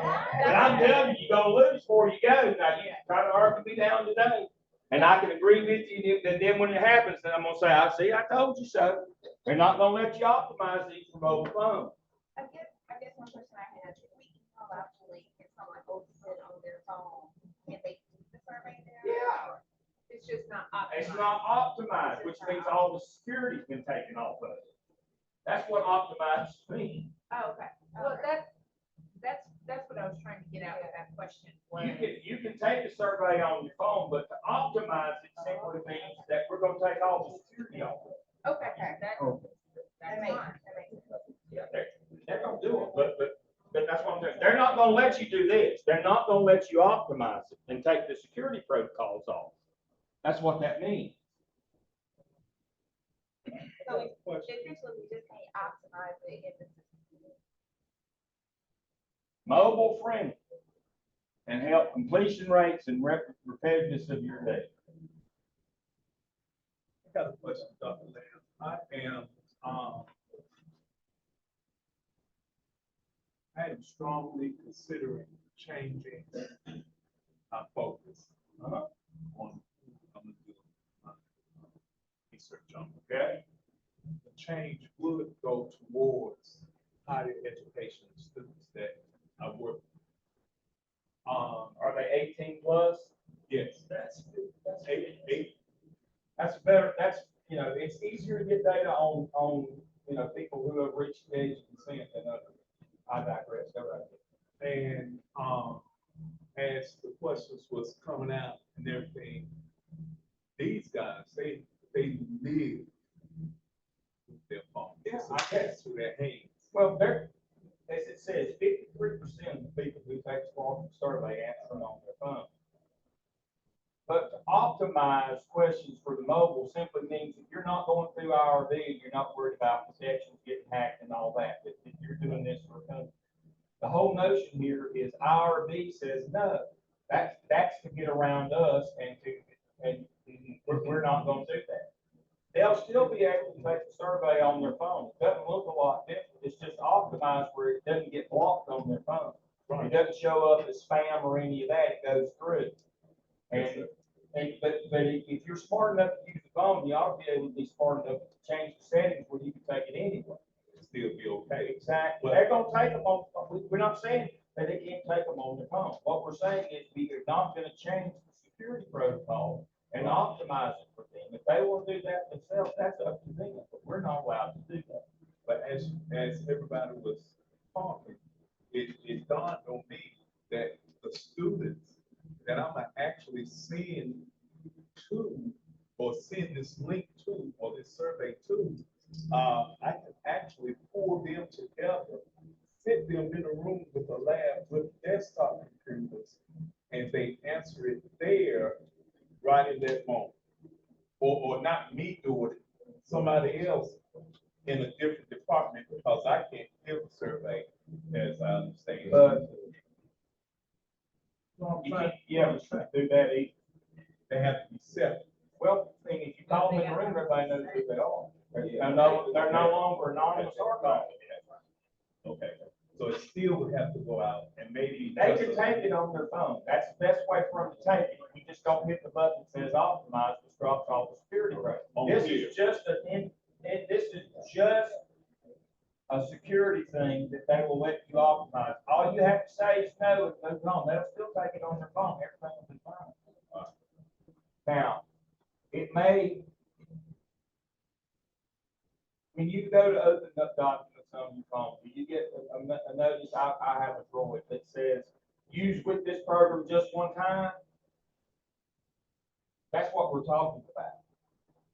When you go to open a PDF, it says use this, how do you want to open this, use just one time. I have all the security protocols enabled on my phone so I can use it for work. So I can't just open the survey. I have to go through 2 more steps to open the survey or a document or whatever. But the Department of Web requires me to do that if I want to work on my phone. Now, if I did this, like I could do the same thing with my phone. If I said, yeah, I want to optimize this, then I wouldn't get those 2 extra steps that I had to do. But then again, that's a protection that the university requires us to have.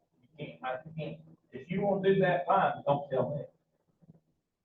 Because I have to tell you, no, don't do that. And you're not going to go over and argue with them and say, yeah, I need to do that. They're going to say they can take it anyway. And why you over here bothering? The rule is you don't do it. It's a security protocol. I had a conversation with the IT person Wednesday over students having access and I couldn't get it. No, and I've got a couple of emails I sent today. I've got a faculty member that's traveling abroad and I have to send a work order in every day to get his emails like that. I said, can't we do this one time? Can't do it one time. Can't you automate this time? So I have to put a work order in every morning to get his email.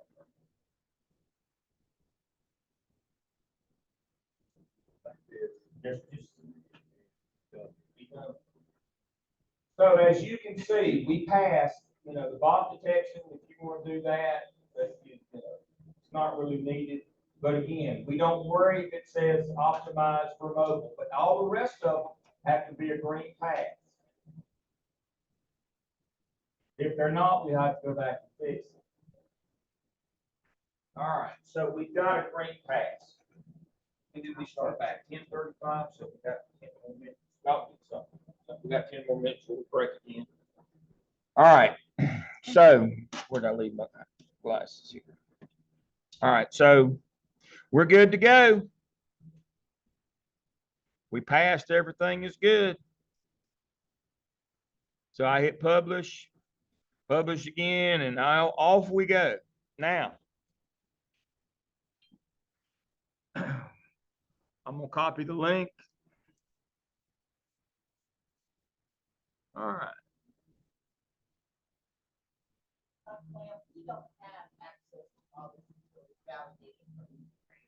Again, you can't publish, you can't validate. You build it, collaborate it with me, and I validate it, copy it, and send it back. Then you can distribute it. No, you can't validate it. I have to. That's what I'm talking about. They're not going to let you get around their protocols. You're not going to drop the security protocols and make it friendly, do that. You're not going to have that option. Because they're going to they don't give you that option, and they won't allow, and I'm prohibited from doing that. All right, so we've got this thing now. We know it's been validated because it says right here it's been published. That means it's validated. It's now a real survey. It's it can be out in the world now. All right, so now let's see. Let me go to my email here.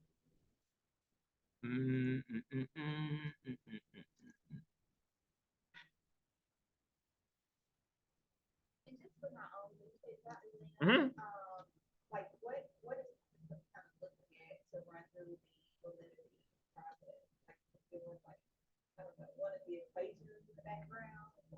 It's doing all 7 types of validity: construct, content, base, It's doing all of those. It's running, basically it's running a algorithm. And now the reason why it didn't take but a second is what it has memory. And what did it immediately recognize when I put those same 5 questions in? It immediately realized that was Todd Whitaker's, and it was that fast. It knew. But yes, it runs an algorithm on all of them, on all the 7 types of validity. Is that something that we have information about, like what are the 7 types? Or You had it last semester. You didn't have validity and reliability. You didn't have Salkind chapter, whatever it is, 4 or 5. Yeah, you did. It's in the book. Yep, you had it last semester, validity and reliability. That's why you have this after that. That's why I said this morning, I'd have to make some basic assumptions that y'all had this last semester.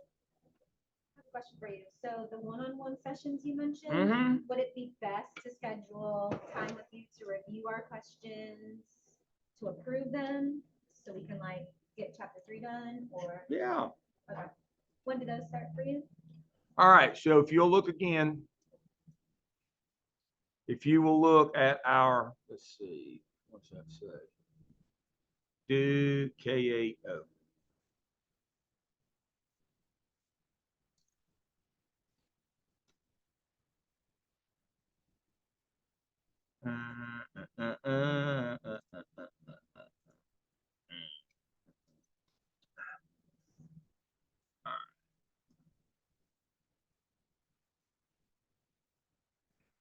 So if you'll look right here in our, you'll see where it says May 27th individual Qualtrics sessions. That would be this coming Saturday.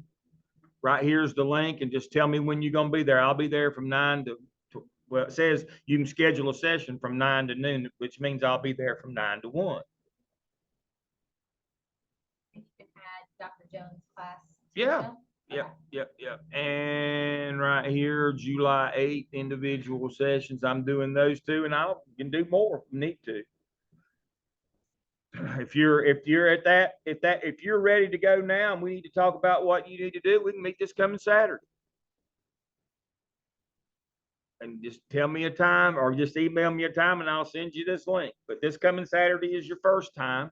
And then as it says, July 8th, and then I can do an individual time like evenings now, not Tuesday evening and not Wednesday evening, because I teach classes on Tuesday and Wednesday evening, and it's summer school. They're marathons. And Monday night's a bad night because I do faculty. I've got 31 adjuncts that work for me, so I've got them on Monday nights. And then, so Thursday night's a good night. Friday during the day, especially in the morning on Friday. Saturday mornings, I'm good most any Saturdays. These are Zoom links. I mean, these would be Zoom. We would Zoom. I wouldn't make you come here, and it'd be easy for me. I mean, sometimes I come on Saturdays, like, now when you get, when you're getting ready to defend your final, sometimes I'm like beer, I would see beer on Saturday. We can do that, but we can do most of this by Zoom. All right, so we've got our survey. Kristan, did you get that? I sent it to you. Did you open the survey? Did it work?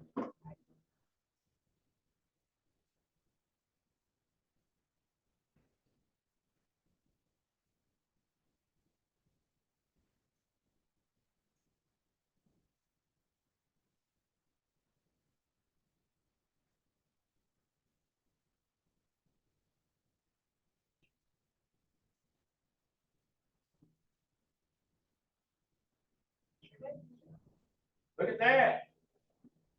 It's just like magic. It worked. It worked. Looks pretty good, doesn't it? Looks professional. Like real school. Right. All right. Now, how are we going to just, I just copied that link and I can send it out. All right. So now you say, Dale, how are we going to send it out? Well, again, You can build the survey, send it to me, I validate it, copy it, send it back to you where you can distribute it. Or I can build a survey, validate it, send it, collaborate it again to you where you can distribute it. We can do it either way. I'll build your survey if you want me to. Again, we know that it'll probably, but you saw it'll fight you and you got to know what you're doing. If you want me to do it, I don't mind. Doesn't take me but a minute. I mean, even on equipment that I'm not used to, it didn't take but what? Couple, 3 minutes to build that survey. I'm talking about, I do this every day. I've got 250 active projects. It won't hurt my feelings if you want me to do it. If you want to do it and learn, that's great. Now, all right, so here's our survey. With the survey closed, that means we have to close our survey. We have to go back to our projects, make sure it's at the top of the list. With our survey closed, we come over here to the end of the 3 bullets. And if we want to share it with somebody, like, you to me or me to you, we collaborate it. But if we want to distribute it, we come down to where it says distribute survey. Now, there's going to be, again, delivered.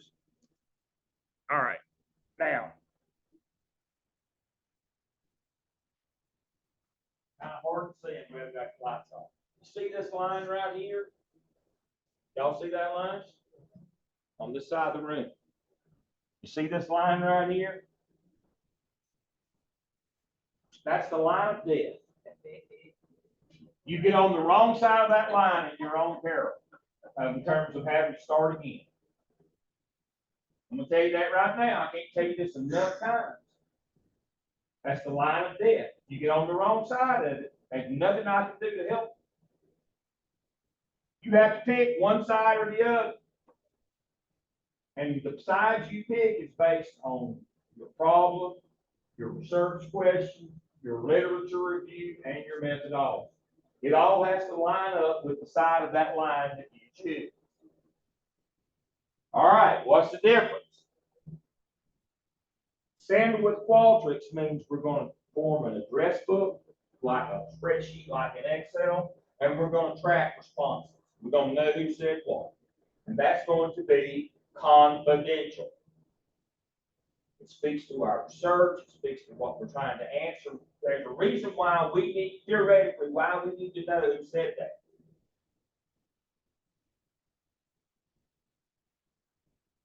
This side of the line, get a single reusable link means anonymous. And it really means anonymous. You cannot find out who filled that survey out. I can. Not there. So if you needed to know, and we sent it out, we collected data. I said this in the first session this morning. Now I can't tell you, you've seen all these crazy warning labels on stuff, and you say, well, you know some idiot did that, or they put that label on there. Trust me. The reason I keep saying this is about 30% of students I get this wrong. And then we have to start again. Make sure you understand there's a difference between anonymous and confidential. And that they are not just coin flip decisions that you made. Oh, I think I'll do it. It goes back to the very theoretical framework or your research questions or what the very heart of your study determines this. So it's not just something you just decide, well, I can, Pepsi your code. It ain't Pepsi your code.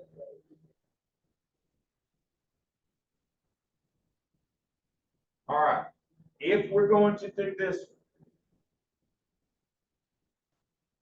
we're going to know who answered what and what they answered, who they are. If we do this, we're just going to send them an email with the link in it, just like I just did for Stana over here. I just sent her an email link. I'm not going to know if I won't even know if she filled it out or not. It's just that anonymous. But that's not just a flippant decision or, oh, I'll do it that way because it's easier. No. You got to go back to everything you're doing, your theoretical framework, your methodology. You got to know which of these is more appropriate for you. You just don't pick the easy. Because IRB catches that kind of stuff. They'll say, why are you doing it? You need to know who these people are. Well, why would you send them an anonymous link? How are you going to track their data? Or conversely, why are you tracking these people? Are you going to, why do you need to know who they are? The default usually is the single reusable link anonymous, but there are plenty of times that we're thinking about. Is there a time when, yes, about 30% of the time you need to do confidential. But again, it's one of those things that goes back. So get a single reusable link. Again, it'll generate that same link you saw a minute ago. Generates a link, copy the link. You can send it to whoever. Then, all right, we're going to do anonymous, didn't I say? So we go back to our Qualtrics drive. Let's look at a letter. Anonymous, Richard Brown. I was working with him this week. Right here he is. And see, his informed consent is here in this. And then, there's his informed consent right there. And then what we do is we put that in the body of the email that we send along with the link, just like the one I just sent. So we would take this and we can do one or two things. We can attach it, but more importantly, we would probably, let's see.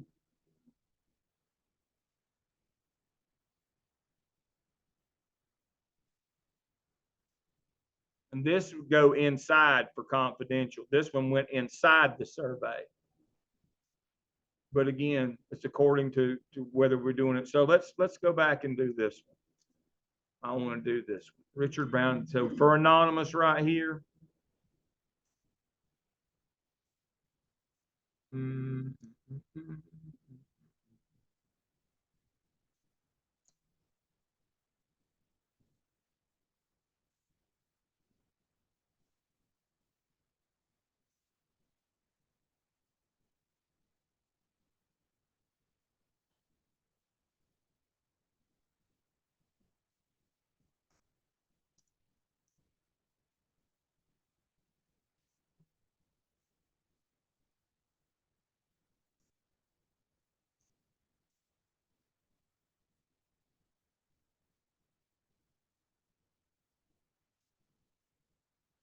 So you got all your information right here, and then you would go back and you would say greetings, salutations, and survey, whatever that is.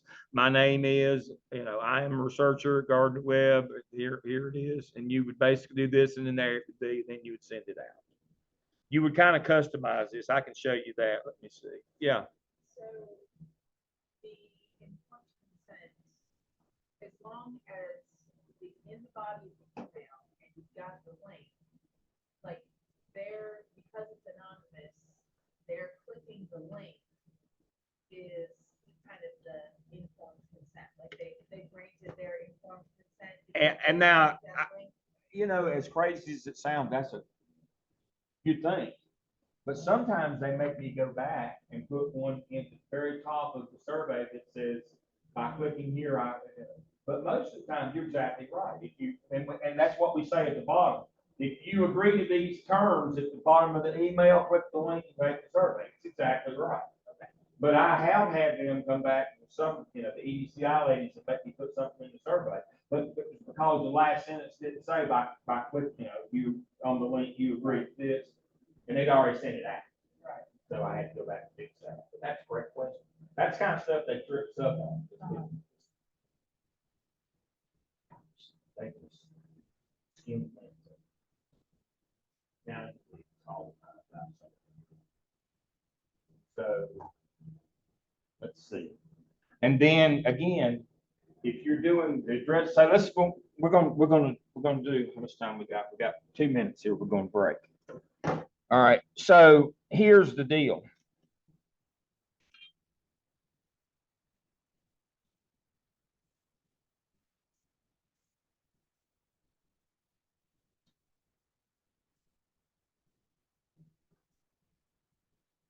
Say we're going to distribute, we're going to do it confidential.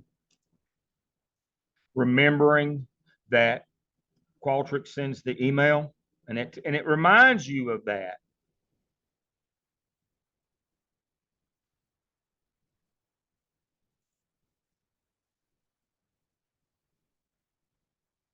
Are you gonna let me do it or not?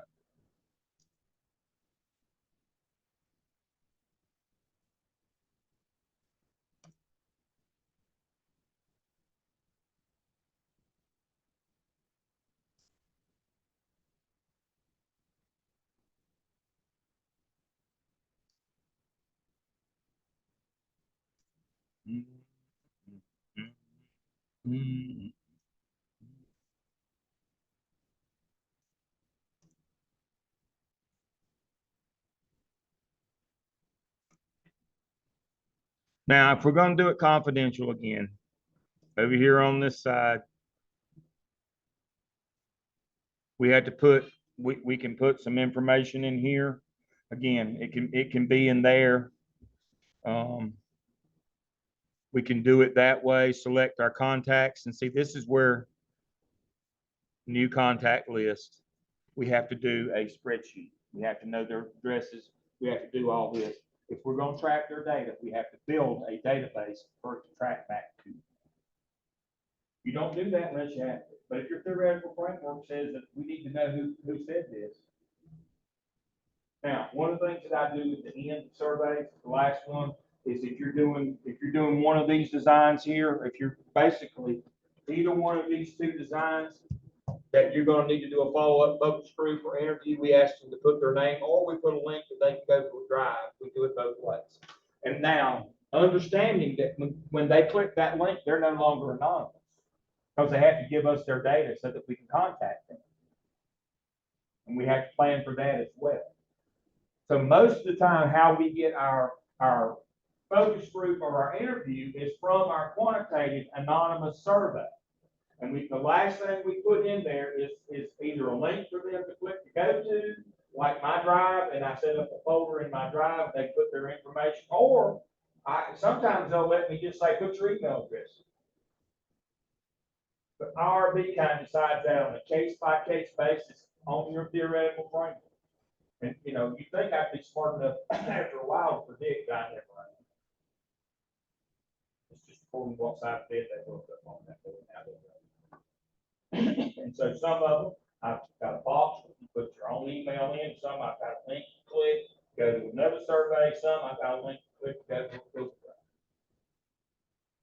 But we can figure that out, that's not hard. But understand, that's the majority of how we get our focus groups and interviews from our quantitative survey, the last thing. Got it? All right, we're going to start again at 12 for the final lap today. And I'll be done with you at 1. Eat more stuff. I bought all this stuff to eat. All right.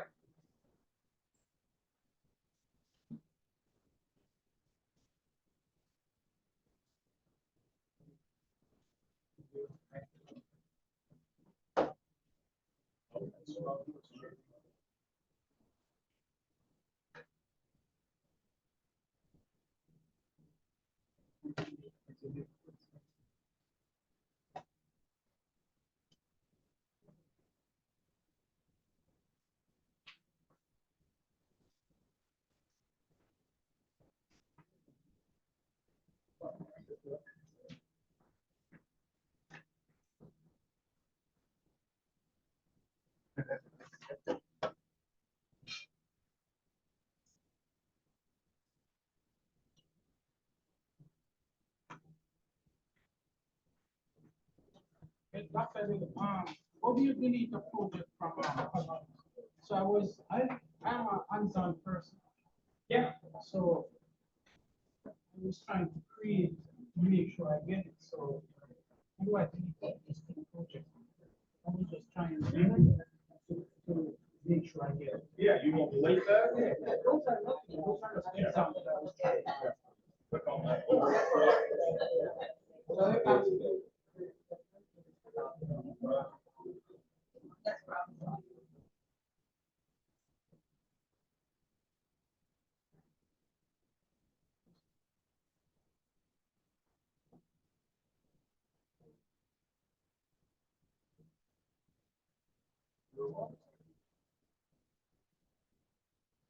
Work pretty good for you? It's, you know, once you catch the rhythm of it, it's actually the easiest one I've ever used. When, remember from master's school. So when you send out the survey, right? Comes back to here and you can analyze it from here. Yes, that's the deal. Boom. So it just automatically come back. Yes. And I'm here to do it. Yes. Yes, and I can pull your data, validate it, and send you the first copy of it in PDF, which means your data's not been validated, nobody can argue with it. And then I will run the second copy in Word and look at it and get it ready for you, and then you say, all right, what does this mean? It's wonderful, but you have access to that as well. You can look. But you have to have the first copy pulled out PDF before, when you get the latest, then it can't be valid. It can't be, have to been manipulated. So I will pull the first copy out, send it to you as a PDF, which is not breakable. So that we know that that's what you got. But yeah, you can monitor your dashboard as you go. You know how many you're getting, what they're saying. It's great. All right, I got a question. Yes. Harking back a while to something you said earlier. You said that, or what I thought I heard you say was that we have to actually submit our draft IRB for chapters 1, 2, and 3.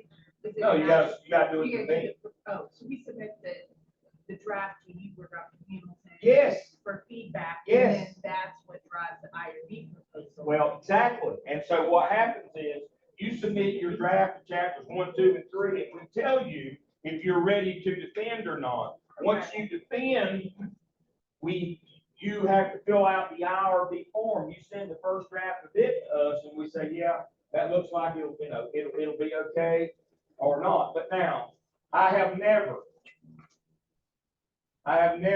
seen anybody send one in and only go one time. Never. Never happened. It has never happened. The best I've ever had is 2. That feels like that you're throwing out a challenge there. Well, that's what I mean. And I know,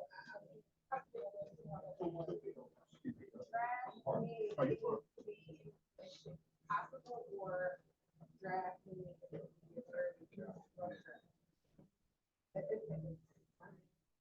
So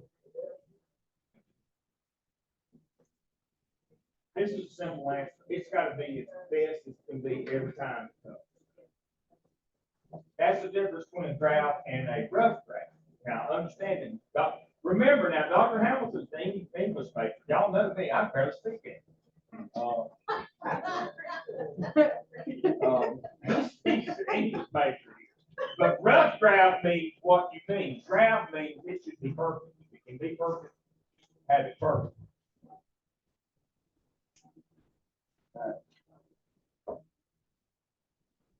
I thought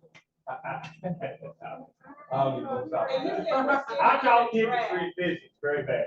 We're sending you the draft, not the road draft.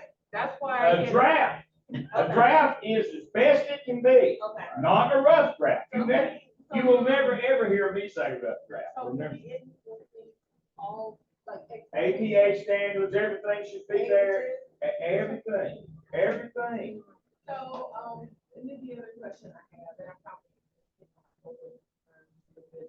But I guess I need like hard deadline. So in order for us to complete the program, on the time frame of schedule that is.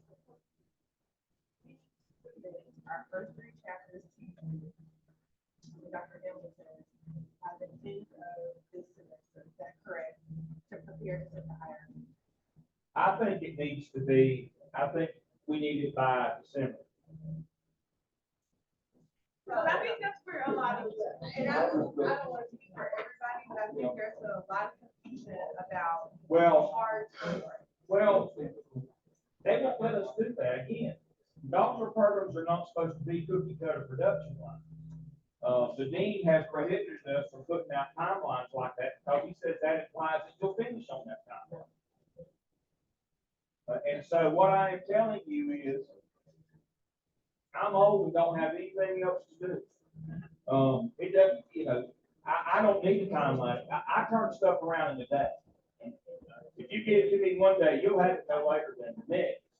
But now certain people, there's blackout dates and all that. I think you have a better chance of finishing on time if it's done by the end of the summer. But I think we can do it if all of you can still do it because y'all don't track to finish for what, next summer? You'll still have all spring. But if we can get data collected by December, I'm telling you, if we can get data collected by December, you still finish on time, barely. But it also depends on your methodology and your approach, right? Right, I think I understand. It might take me longer. Right, and I understand that part of it. I think where the confusion lies is that we are all being told a lot of variations. Am I wrong or? You're right. Am I right? You're right.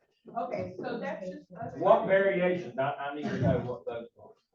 All kinds of things, even from the page numbers, the expectations of what we're supposed to have. 60 pages on the first 3 chapters, 100 on the And thing. we weren't told, some of us were told 75, some of us were told 60, some of us were told 60-ish.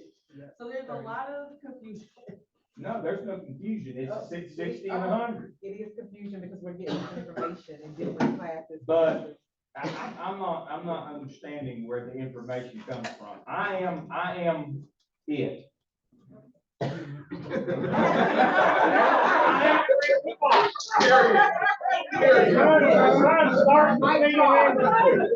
It's 60 and 100.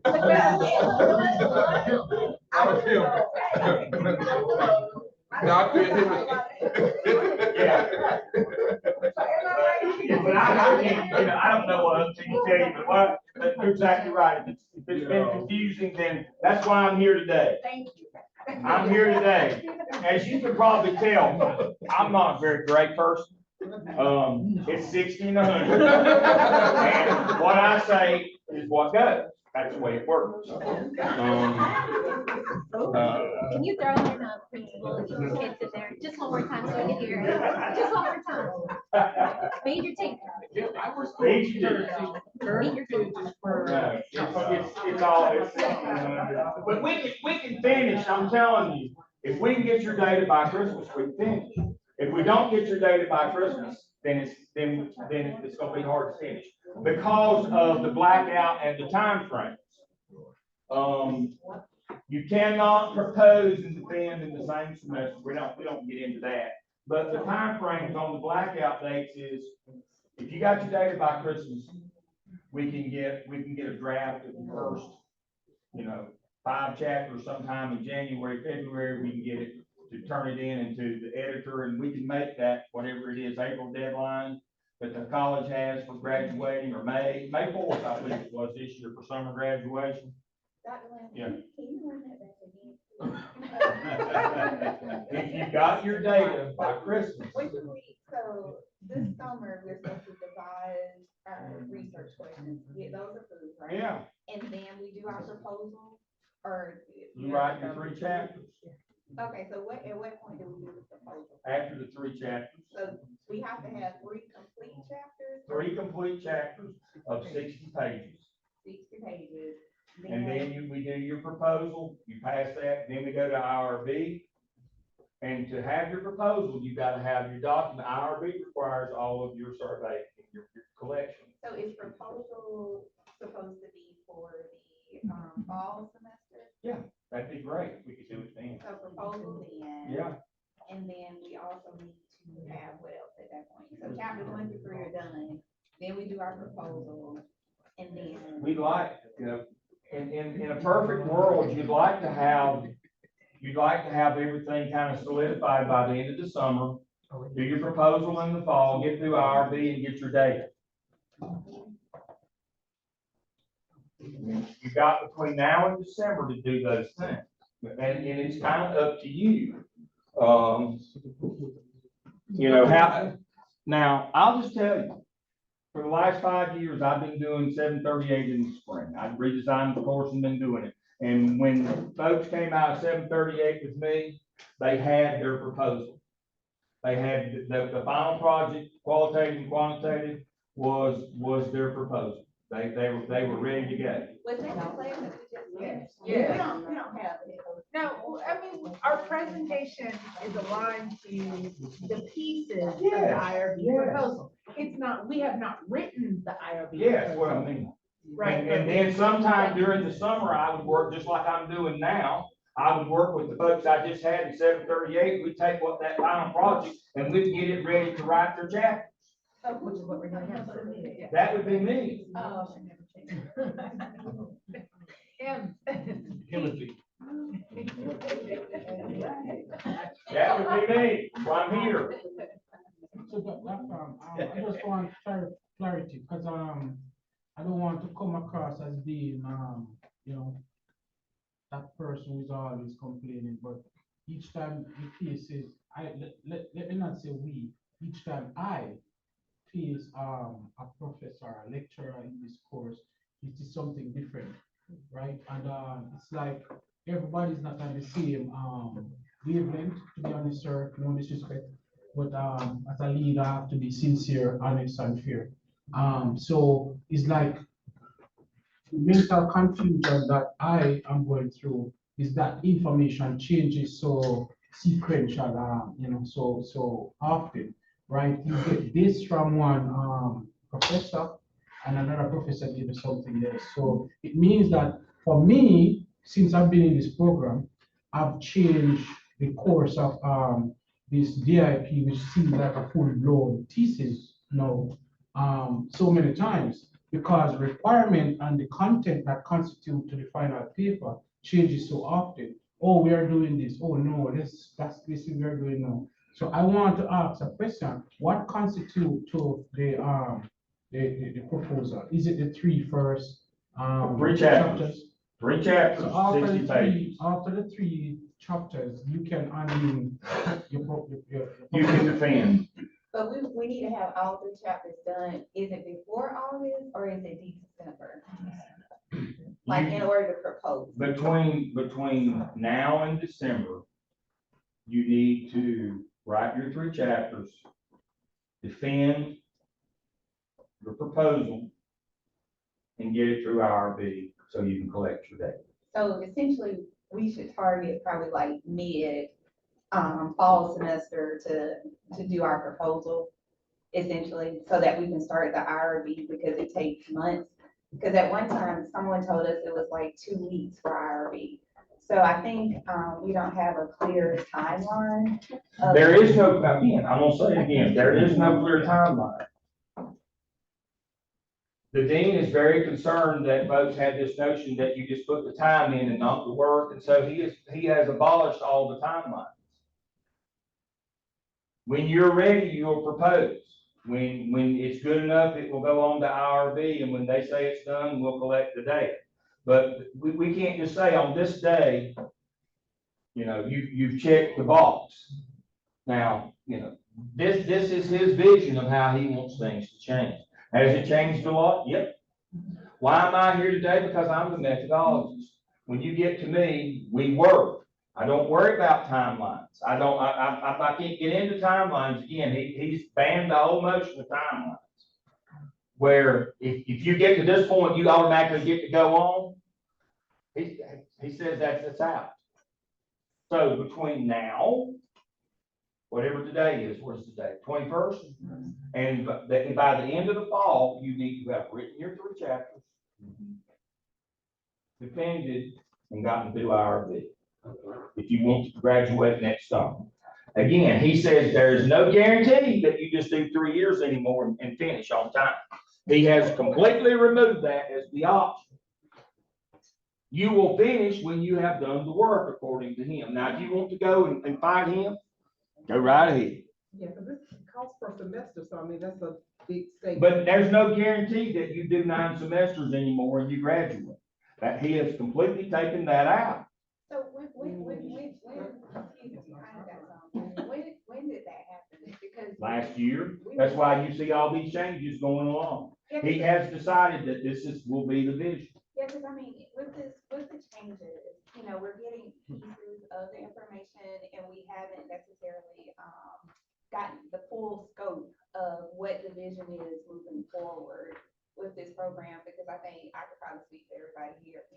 all expecting to graduate in 3 years, and not have like this, you know. you get it IRB done when you process get can it done. potentially, No. yeah, that's new for us. Yeah, I know.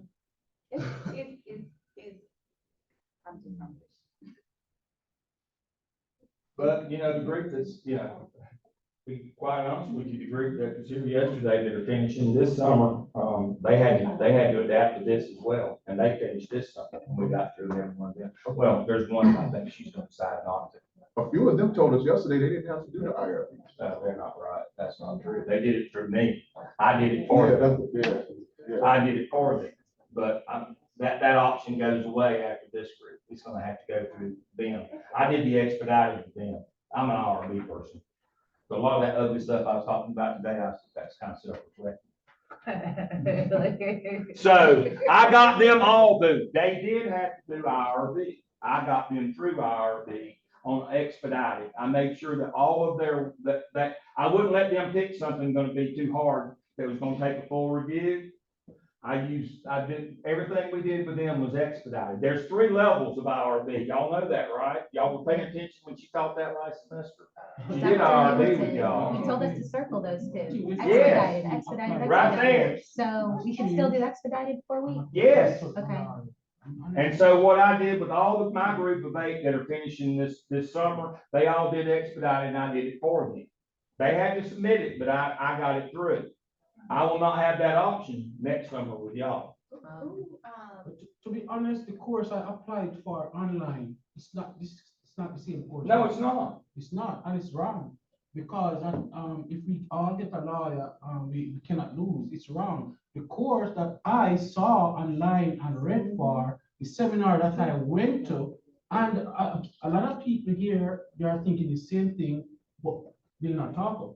Well, the course that I applied to, that's not it now. They have changed the course totally, and you know, and I've spent so much money in this course already. It's not easy. Gardner Web is one of the most expensive, and it's a business. Yeah. And I'm being honest, and it's not you, Dr. Ram, because I've been working, you assisted me tremendously with my master's. Yeah. And I'm telling you that the course that I applied for, this is not the same course. Right. They change it totally, and that dean need to come and answer to us because he's not working my money, or she. Because I think we had a interview or something online, and he or she did not show up. Right.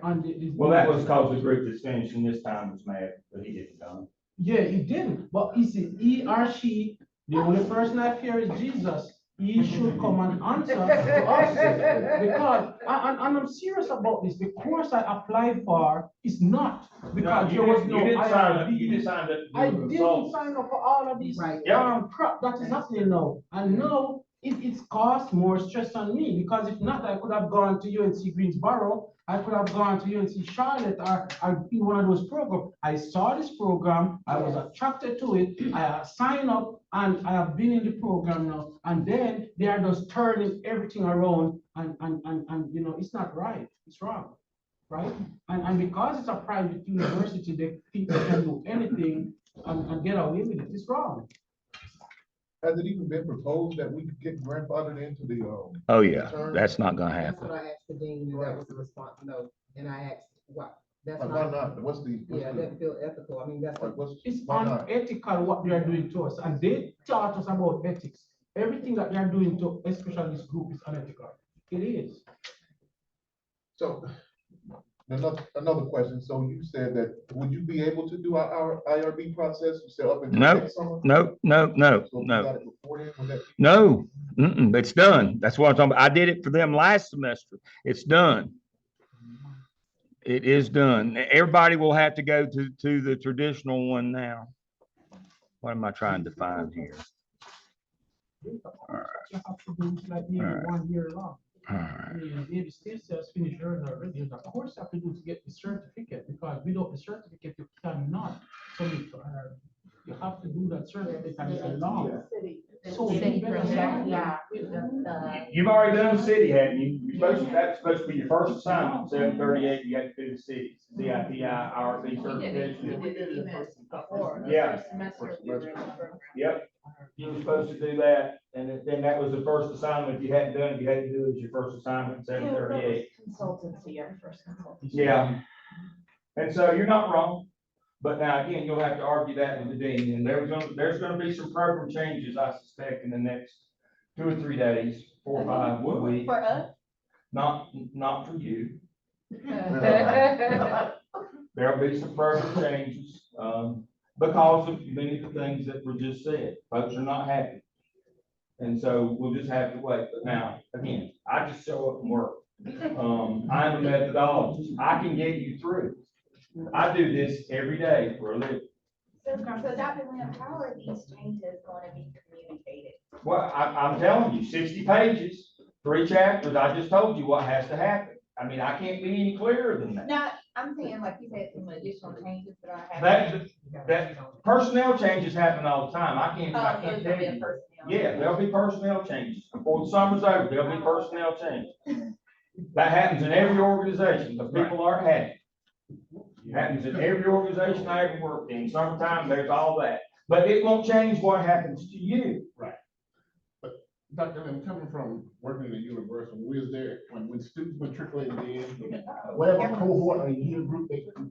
But they don't, I understand grandfather, but that's no. Okay. No, I'm just. We gotta do now. We too far to turn back. That's exactly right. I believe that was Cornelius Brothers and Sister Ray. Too late to turn back now. How much money, man? Too late to turn back now. But now, again, these are all arguments that have been made. Yeah. People before you fought, screamed, yelled, did all that, and to no avail. So now, here's the thing. I just think that the issue is the miscommunication, and, just kind of the alignment overall, because I don't think, I mean, we're not agnostic to, changes of personnel or whatever, but we are being impacted by the changes that But are happening. I know that Dr. Hamilton shared many of these things with you. When was that? I think a lot of, what is happening is there's a lot of things that are being communicated in the one-on-one meetings that are not being broadly communicated consistently to everyone, right? Like, so I had a one-on-one meeting with Dr. Hamilton to review and talk about my plan. He mentioned the 30 page chapter 1, 60 page, chapter 1 through 3, 100 page for the whole thing, right? Like that was something that I was familiar with, but it's being shared in other spaces and not broadly and consistently to the whole class, right? But I believe also when we attempted to have this conversation on a larger platform with the dean, he did not show up. Dr. Hamilton he hosted that Zoom meeting. He made us all aware and that this was the availability. I think we waited maybe an hour, over an hour, and there was no show. So we were trying to have this conversation on a platform where it was, the knowledge was given to us all at the same time, no confusion, so that we all knew what the expectations were or are. And we have not been, given that. And on top of that, some of us weren't even invited to that conversation. So that's what I'm saying, like, it seems like, essentially we're working in vacuums and there's a lot of siloed information. So, for me, I'm looking at the timeline, like I need to be finished in July of next year. And I know other people are looking at it like they need to be finished. So I get the concept of, you do your work but I don't like the part about you finish where you finish because I'm paying for this out of pocket. And, I have budgeted for 3 years. And so that's why I think, some of us are really looking for more of a tangible, this is when this should be done. This is, the time frame, just so that we can stay on track because, majority of us work full-time, and have, very demanding jobs as well. So for me, it's about making sure that I'm allocating my time effectively so that I can stay on track for graduation. And then it also feels like, we're at a Christian university, we're talking about ethical, doing what's right, treating people right. And then we are in the program, and then when we say something, it's get over it, this is the change, oh, well. Like, that's the part that gets me, and that even came from I emailed the dean, October 12th, the meeting happened. And my exact thing was, you all as professors, if you all agreed to something based on what was written, and you got in and they changed it on you, would you all be okay? And so, never got another response, so, and that was October 12th. I could understand if it was a face-to-face thing where people could go up there and like beat them up, then. Beat 'em. I'm saying it was over. Well, now you just answered why he didn't show up. We just gonna start calling you Lincoln. We hold some truths to be self-evident. The point was, it was Zoom, nobody Nobody can can physically move attack over it. Zoom. So he could have come on the Zoom. And y'all wonder why he didn't show up. Maybe I go there with him, but. That was a nice way to bring that in. Oh, man. So right now, should we just be following the DIP process Yeah. in these steps? Yep, Just yep. plug But you want to try to get, you follow your DIP steps right there, Get this done. right there. You follow those. Okay. But what you do is again, I would like to see, but this is just me, I would like to see by the end of this semester, I'd like to see,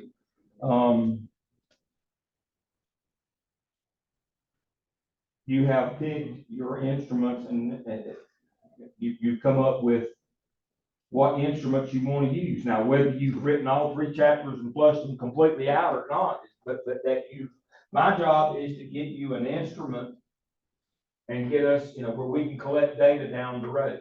That's what we're trying to do this semester. Is identify an instrument and get it where we can collect the data that you will need. Now, again, you need to have your first 3 chapters. You heard me say today, all these instruments, you can't just be picking them and then decide to go. The instrument is based on your methodology, what you're gonna do with it.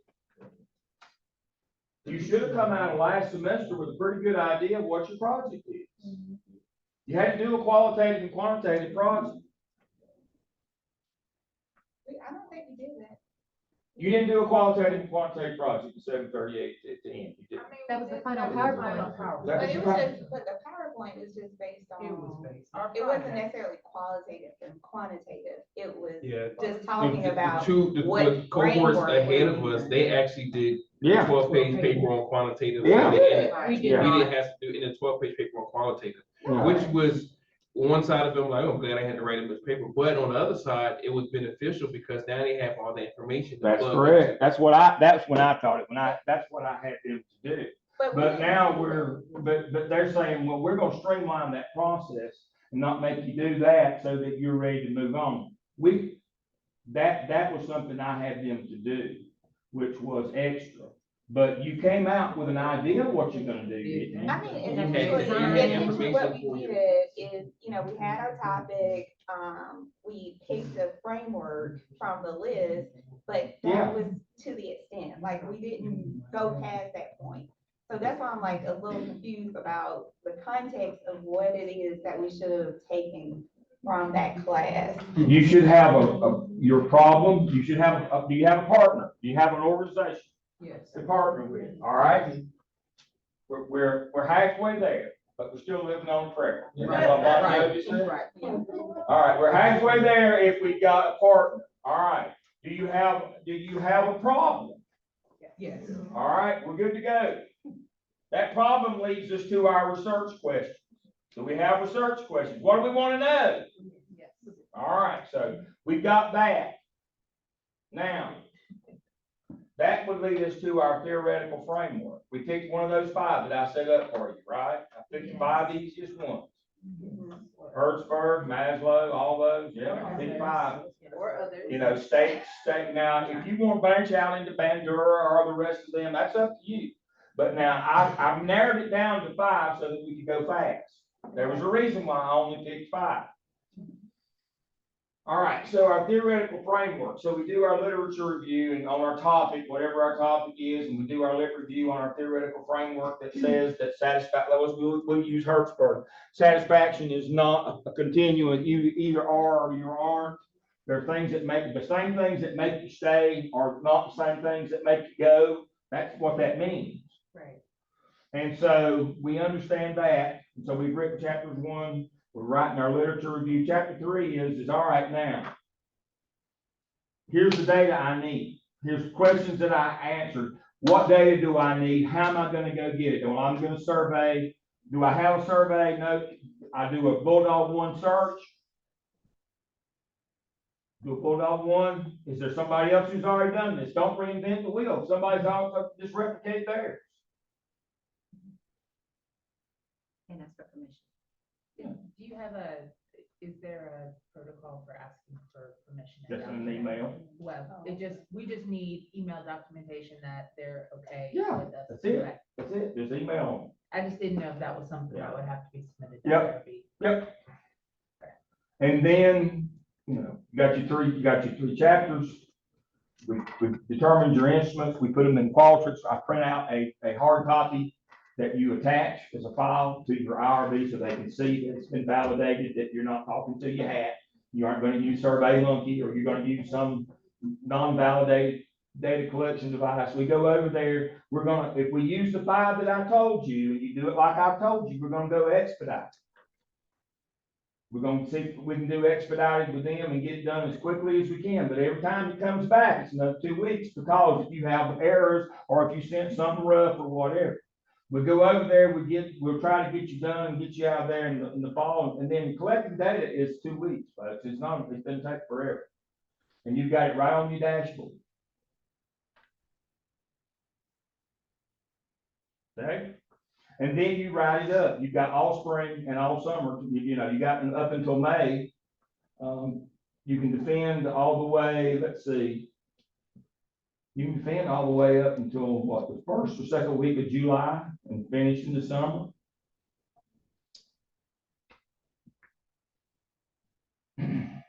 Now, we have to defend, something comes about and we have to defend beyond that. Will we have to pay tuition Yep. for the fall? Yep. semester? Yep, Yep, they'll charge you. yep, they're charging. But isn't the That's the whole tuition point. only for the consultancy course? Yep, 1 hour. Yeah, it's just 1 hour. It's not the full tuition that we're paying for 7. But for That's why the June, dean wants for to June, extend it. July, He's should a we whole have fix, chapters because that's 4 why- and that's 5 why he makes done his money from him and his before family. we, Yeah. whenever we defend, Why we need do to you want have extend it? everything I done, am, right? it's a choice. Chapters 1 through 5 before we defend. Now, your final defense, you have to have all 5 chapters. That has to have been through the editor. The turn-it-in score has to be less than 20. You have to, when you defend, you have to have a PowerPoint. Did y'all not have to have a PowerPoint at the end of 738 to tell us what you're gonna do? Same thing. What did she let you do, 20 or 30 slides? It wasn't that many. I have 11 slides. Okay. So when we put so here's the rule of thumb. When you propose, 20 slides. When you defend, they'll let you have up to 30. But there's a hard limit on that again. So when you talk about defending your IRB proposal, what is? No, you don't defend your IRB proposal. You defend your dissertation at the And end. that's what you say, Final chapters 1 through defense. 5 have to be done. Right, no, but I thought you said that we have to, before IRB, we have to defend. You have to defend your proposal, which is the first 3 chapters. Proposal is 3 chapters. Your final defense of your dissertation is all 5 chapters. Right. So what does that defense of the proposal look like when you talk about committee? Who's on the committee? Where, like, is that just a more informal process? No, it's not informal at all. All right. So what does You that have look to, like? you have to schedule a proposal defense. You come in with your first 3 chapters. We have your first 3 chapters. We have a 20-slide presentation where you propose, I'm going to collect, this is my problem, this is my lit review, this is my methodology, this is the data I'm going to collect. And we say, yeah, it looks good, or we say, no, it needs work. And here's what you got to do to fix it. You have to tell us before you got to propose to collect data. Right. I mean, all that makes sense. And then when you get through the proposal, we go to IRB, we get you through IRB, we try to do expedited, because we don't try to do anything fancy, we do expedited. We get their permission, you go collect your data, and then I run your results, you write it up. This is just the first time that I think we've heard. Okay, this is the first time we've heard that. So I'm the one that had to come and tell you this. So y'all was supposed to have all heard this semesters ago. Yeah. That this is how this went. I thought y'all had a meeting with the dean and hashed all that out. I thought y'all already did all that out. That's why I was asking about the defense, for the 30 pages for chapters 1 through 5. So should we have those done, for first Tomorrow? semester, January, what is that, second summer? You should have 30 pages, seriously. You should have about 30 pages now. If you're gonna make the 60 for your proposal, you should have about 30 pages. Now, you didn't do any kind of lit review. You didn't do any research on your problem last semester. You didn't write up anything about your methodology. No. Not formally Not in the formally, paper. not formally, We went through the presentation and did The I've done a rough lit review. Because we had so Right. much. Yeah, that's what I mean. You should have some pages. But we Right. had so much work to do in that last class that we were So much told to busy focus work. on that class. Yeah. We were told. You were told to learn something, so I have something to work with this semester, but you gotta have generated some things in that class. I know that you had to have generated something. We generated something, we just have not translated it into a paper. Yeah, that's what I mean. You probably got 30 pages worth right now from the last class, different things that you did. But you didn't sit down and write it like in chapter 1. Right. I think the last No. semester, it was a lot of busy work though, like, It was. we had like 50 exams, like, that was very long. Exam. We don't. Yeah, we had a lot of exams last semester. So like, we didn't dive deep into South End, it was just like, it was just tests. Student test, student It test. was about eight to 10 tests on South End that you had to do. Yeah. And But I just want to be very clear, it Dr. was, Lamb. yes, sorry. Does everybody have 30 pages, or when you say 30 pages, you're right, you should have 30 pages to read. No. We say there should be enough content Okay. in the class that we did that we could write 30 pages now. But we don't I'm trying to have it. figure Because the only things that we have are just the research questions, and the topics. So we don't have 30 pages. Like, all we got out of that class was, here are your problems, here's your framework, and here are a couple questions. Like, we don't have anything outside of that. You didn't write anything, you didn't put anything in your consultancy sheet. No, sir. I Semester would have liked if you had plan. assignments that was more geared towards template. the writing. Like, Yeah, and no, having sir, that we be do to not. it. But we had a lot of, again, busy tasks, like stuff to just do this. And Yeah. I didn't Discussion get boards much. where we were Yeah. just responding. We don't Yeah. have anything tangible. Like, After the final, I feel, this is my personal opinion, after the final project was changed to geared towards helping us with this whole process, that content from that final project, I think we could Yeah. have that amount of, the 30 pages. Yeah. Yeah. If we put that. That final go back and presentation put that- was helpful, yes. yes. Yes, That it was. final presentation was Right. helpful. 100%. The rest was kind of, it didn't match. but it was just a presentation. It was, But it's it wasn't content from information. home. Right, Yes, that's yes, right. We agreed. turned- Again, it's not written in a dissertation style, but that course was set up to generate about 30 pages of content. Well. I mean, Now, if you didn't, you didn't, I mean, not, So you know. exams. I'm It not was, trying to it was be heavy on Get through the material. Excel and. Yeah. And, understanding Z curves and a lot of slides about that. But it was hard to correlate it to the DIP. Like, Yeah. it's been very helpful as far as the methods in teaching and explaining it out and how it relates to what we have to do to complete the process. Right. That felt more like, this is a course, just go get this work done, but until the final project, it was a real challenge for myself and probably many others to figure out how this relates to the program and to the dissertation as a whole. So that's where I think there That's a was, disconnect. yeah. I You mean, taught we me have more in- in that display on the board than I learned the whole semester that I was in that class. I'm sorry.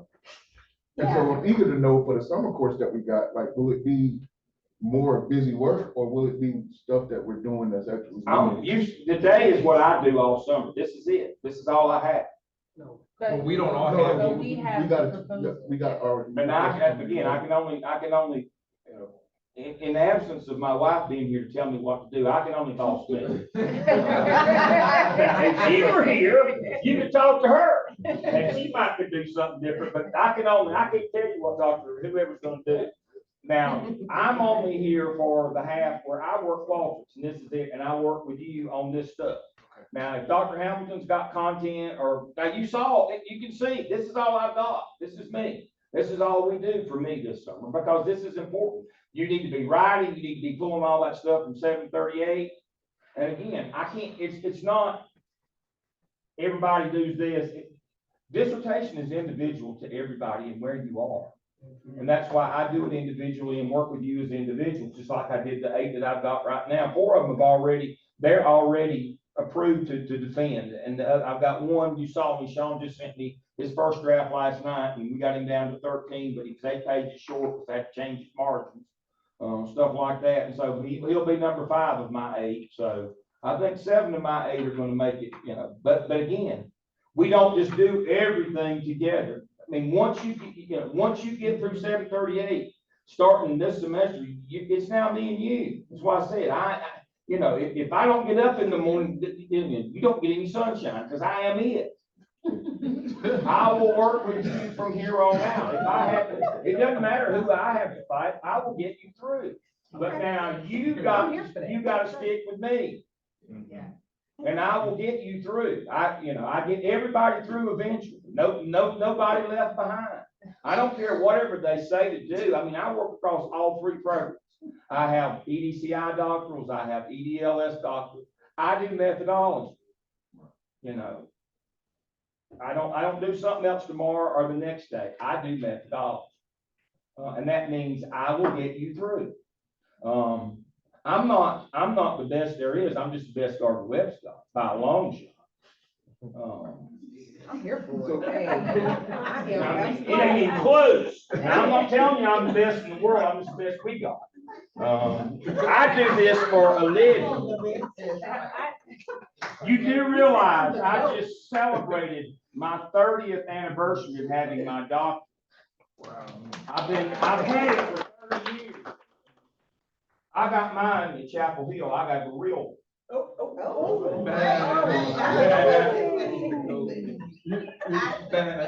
the 1 year is not free then. No, what I'm telling you is, I took that, and then what I learned in my postdoctorate, which was to work with people like you, I went through. Now, full disclosure, I did not go to a large prestigious state university for my postdoc. I went to a little private college up north. You might have heard of it, Harvard University. I did my postdoctorate at Harvard. I can get you through this. It's not about me. I'm old. I don't care what you think one way or the other, but I can get you through this. I can do this. I know what I am doing. I do it every day. You saw I've got 250 active doctoral student projects right now. I'm not talking through my hat. I can get you through this, but you got to saddle up and ride with it. You got to go. You can't worry about what's happened in the past or whatever. If the dean don't want to talk to you, that's on him. But if you'll come along with me, we'll get through this, and I'll get you through on time. And the amount of money, you know, I can get you through. I guess my point, Doc, is I can get this work done. That's no Yes. problem. But I don't want to be given like tasks that's meaningless. We don't do anything. Again, you've seen the whole content of the course today. This is what I do. And so from now on, you'll work with me individually. You'll write, you'll figure out what instruments you want to use. I don't have any projects. There's no discussion boards. There's no assignments. It's all individual, me and you. That's why I set up those Saturdays. If I need to put more Saturdays in, we'll do it. It's just me and you doing this work. There is no book to read. There are no assignments. Those are Dr. Hamilton. That's him. That's him. You can whip him over whatever he wants to do. But see, I'm not the whole. Yeah, we've got Dr. Hamilton portion and then we'll get my billing. And so what I am telling you is I have put my folder in here. I gotta put my, I don't have to wear these when I want to see now. And so as you can see, this is Sunday. You got my drive, here's this. Then you've got these 2 dates right here that you can just go in and click on that and tell me you're gonna be there and I'll meet you. That's it. Those are my assignments. Work on your DIP. That's it. That's all I'm doing this summer. That's all I ever do. I just work with students. So you're gonna have this show up for Dr. Jones' class? Yep. I'll send it over so she can put it in there. This is it. I just show up sober and clean clothes and they pay me. It's amazing. You gotta be sober.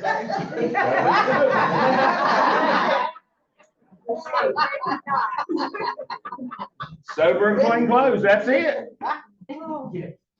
And I'll stay with you in the fall as well. I mean, you can still meet with me on a regular basis. But no, I don't have assignments. Now, my gig during the week is I teach law and finance down to the postmasters and to them. But my weekend gig, my doctoral gig is always methodology. This is it. I don't have any content. I don't know anything other than this. That's all I know. See, my wife's here not here to give me direction, so I just have to stick with what I know. You believe I've been married to the same woman coming up on 40 years? I can't believe it. Wow. And so, thank you. Yeah. So again, I stick with what I know. And I don't step outside of my expertise. That's how I've been married for 40 years. Yes, dear, and no, dear. Those are the two steps. Yes, I know. Well, I was I lived halfway between here and Statesville, and so we lived just below Mooresville, and so I went to the Price Club the other day there at BJ's, and I bought my water for my wife, the Fiji water. You know what Fiji water is. Yes, yes. And so I came out, and so I had a case of water for y'all, $4, and I had a $22 case of Fiji water. And the fellow that was checking the tickets, he was counting, I could tell, you didn't take your shoes off to do this, man. He was like, you gave $4 for 32 bottles, and you gave $22 for 24 bottles. He was like, I don't really understand this. He said, that's like, these cost like 20 cents, and those cost like $1. At the wholesale. He said, is it worth the difference? I said, okay, I'll help you with the math. That's what I kind of do for a living. Let me help you with the math. My wife thinks that it's worth it. I've been married 40 years. I wouldn't mind losing half my stuff. I just don't want to have to move the other half. She gets the house, and I'd be on the road. So that's the mathematics of this problem.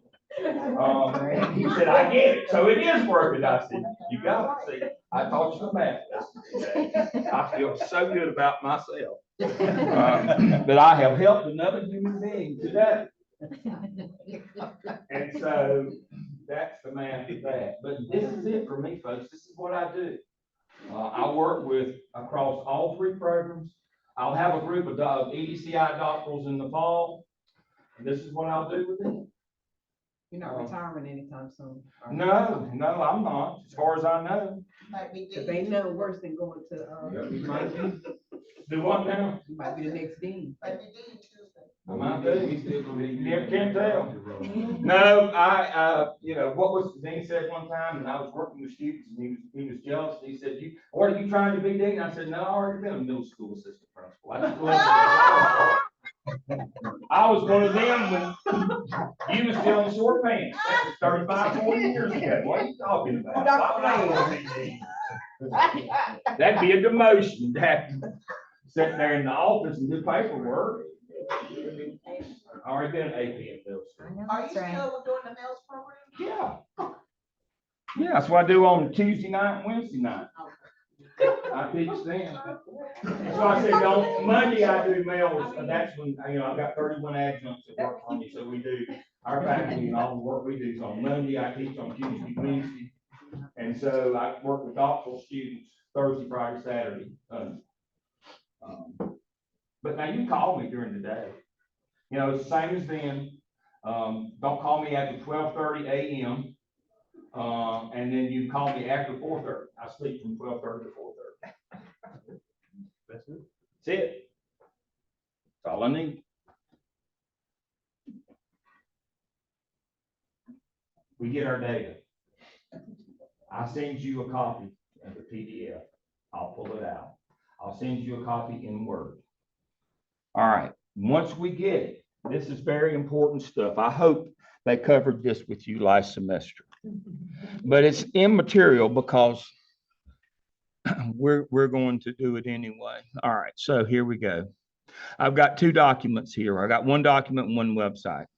And they are problems with the generalized inconvenience samples. All right.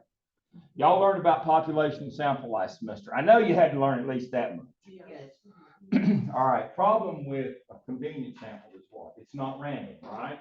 And you can't assume that it's normally distributed, right? You can't assume that it's a bell-shaped curve.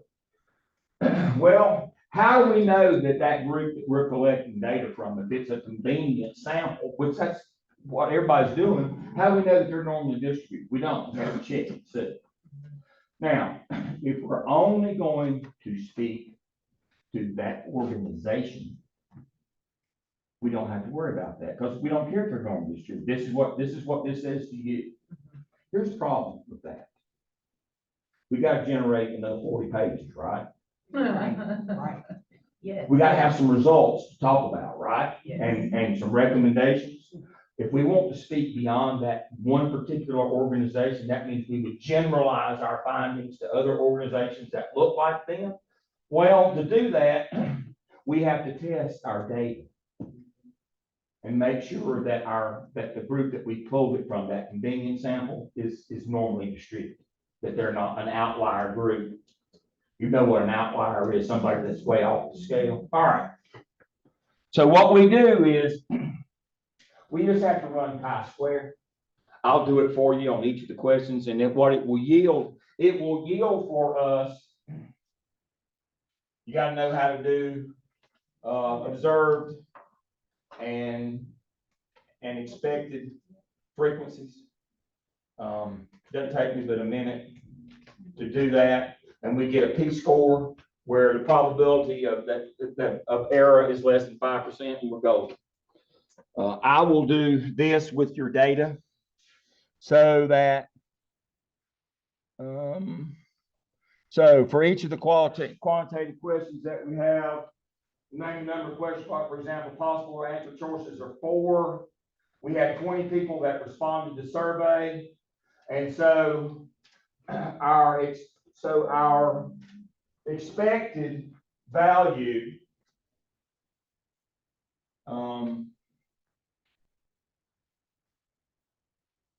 we divide the number by the number of choices, and so our expected value is 5. Pretty easy. We fill that in and we look at our mode, how many actually picked that choice, and then we put it in our calculator, lickety split, and it doesn't take but a second. I'll do that. I'll show you if you want to know. It's not hard. You can, I think I've got one. You can Google it. I think if you click on this right here, I think if you click on, come on now, click on the link. Right here it is. I've got it already ready for you right here. So your categories would be, come on now, strongly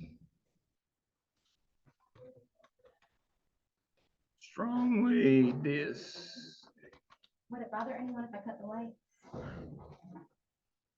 Strongly disagree.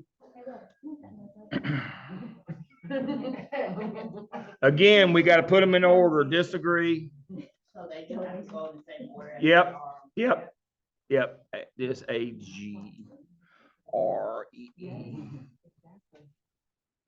This I can't spell disagree.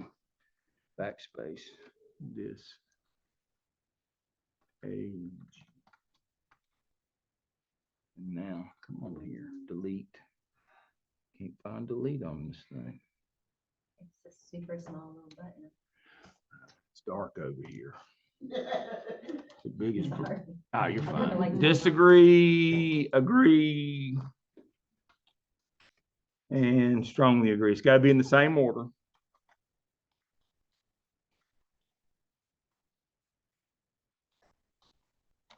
All right, and then we push next. All right, our expected value on these four, we got 20 people up here that answered, and they had 4 potential answers. They could pick agree, strongly disagree. They could pick any of those 4, and there was 20 of them. So the expected value, if we would expect, why'd that go off? Oh, that ain't good. All right, here we go.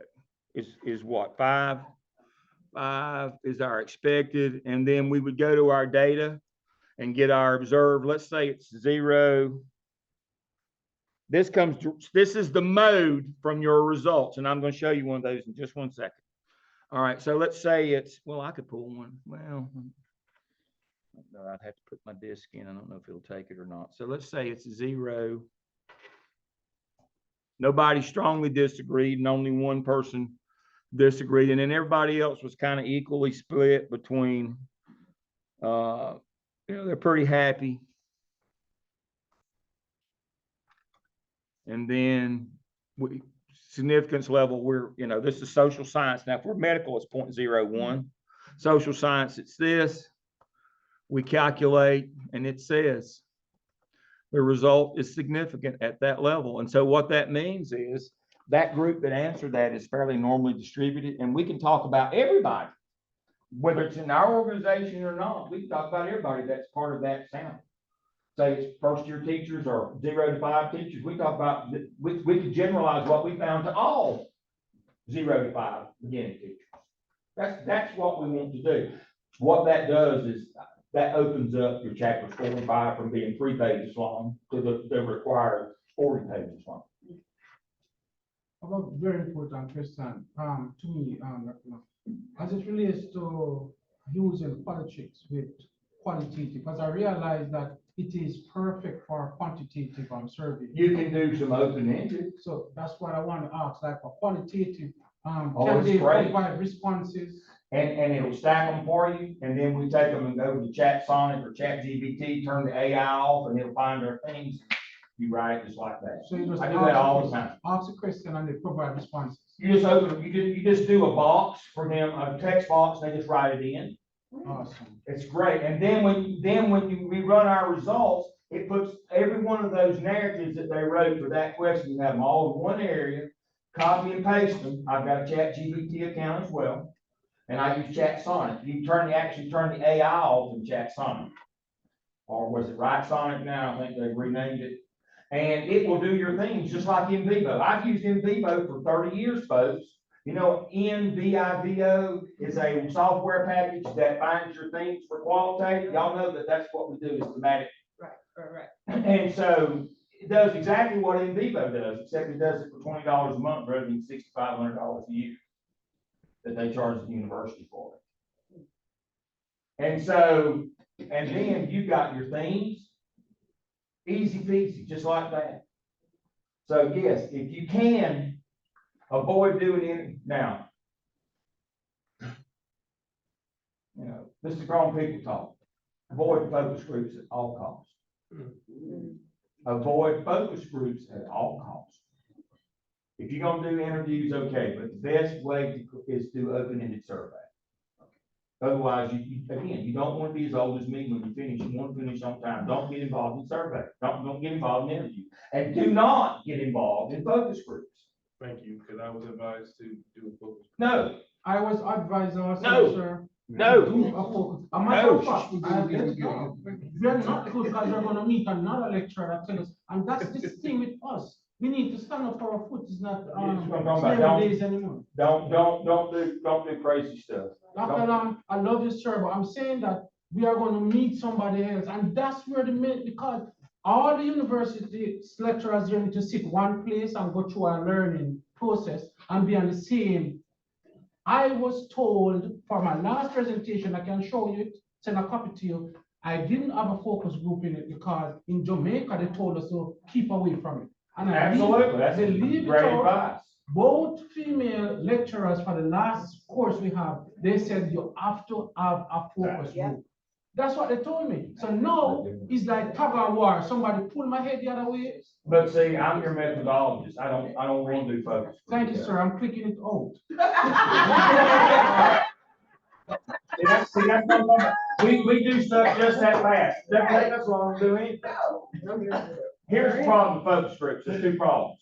Either everybody's singing out the same songbook and that's of no value, or you get a bimodal distribution, you get a test spot. And neither one of those are any good. Don't do focus groups. If you want to get done in a reasonable, good afternoon, Dr. If you want to get done in a reasonable amount of time, don't do focus groups. There's nothing methodically wrong with a focus group other than it takes too long. And I'm not sure the value of the information you get. Again, everybody's in agreement. They're all sending out the same songbook. That don't help. And it don't do any good to get in a fist fight. I'm the one me and Mom talk all the time. I'd rather argue than eat, but it doesn't advance what you're trying to do. So stay away from focus. Either do interviews, if at all possible, do open-ended qualitative surveys so that we can sort it really quickly, dump it straight into our analysis, get your things back, and then you can go to writing. So convergent design is the way to go. I prefer convergent design. That's what my latest EDCI doctoral that defended on May 4th, she did convergent design because of time. She's paying herself. She doesn't need to be around forever. She's got a job and she can get this done. We switched to a convergent design, got her through, and she's Dr. Deol Wooler now. Is it convergent explanatory or convergent? Convergent is when you collect them separately and compare them. Again, you can collect them at the same time.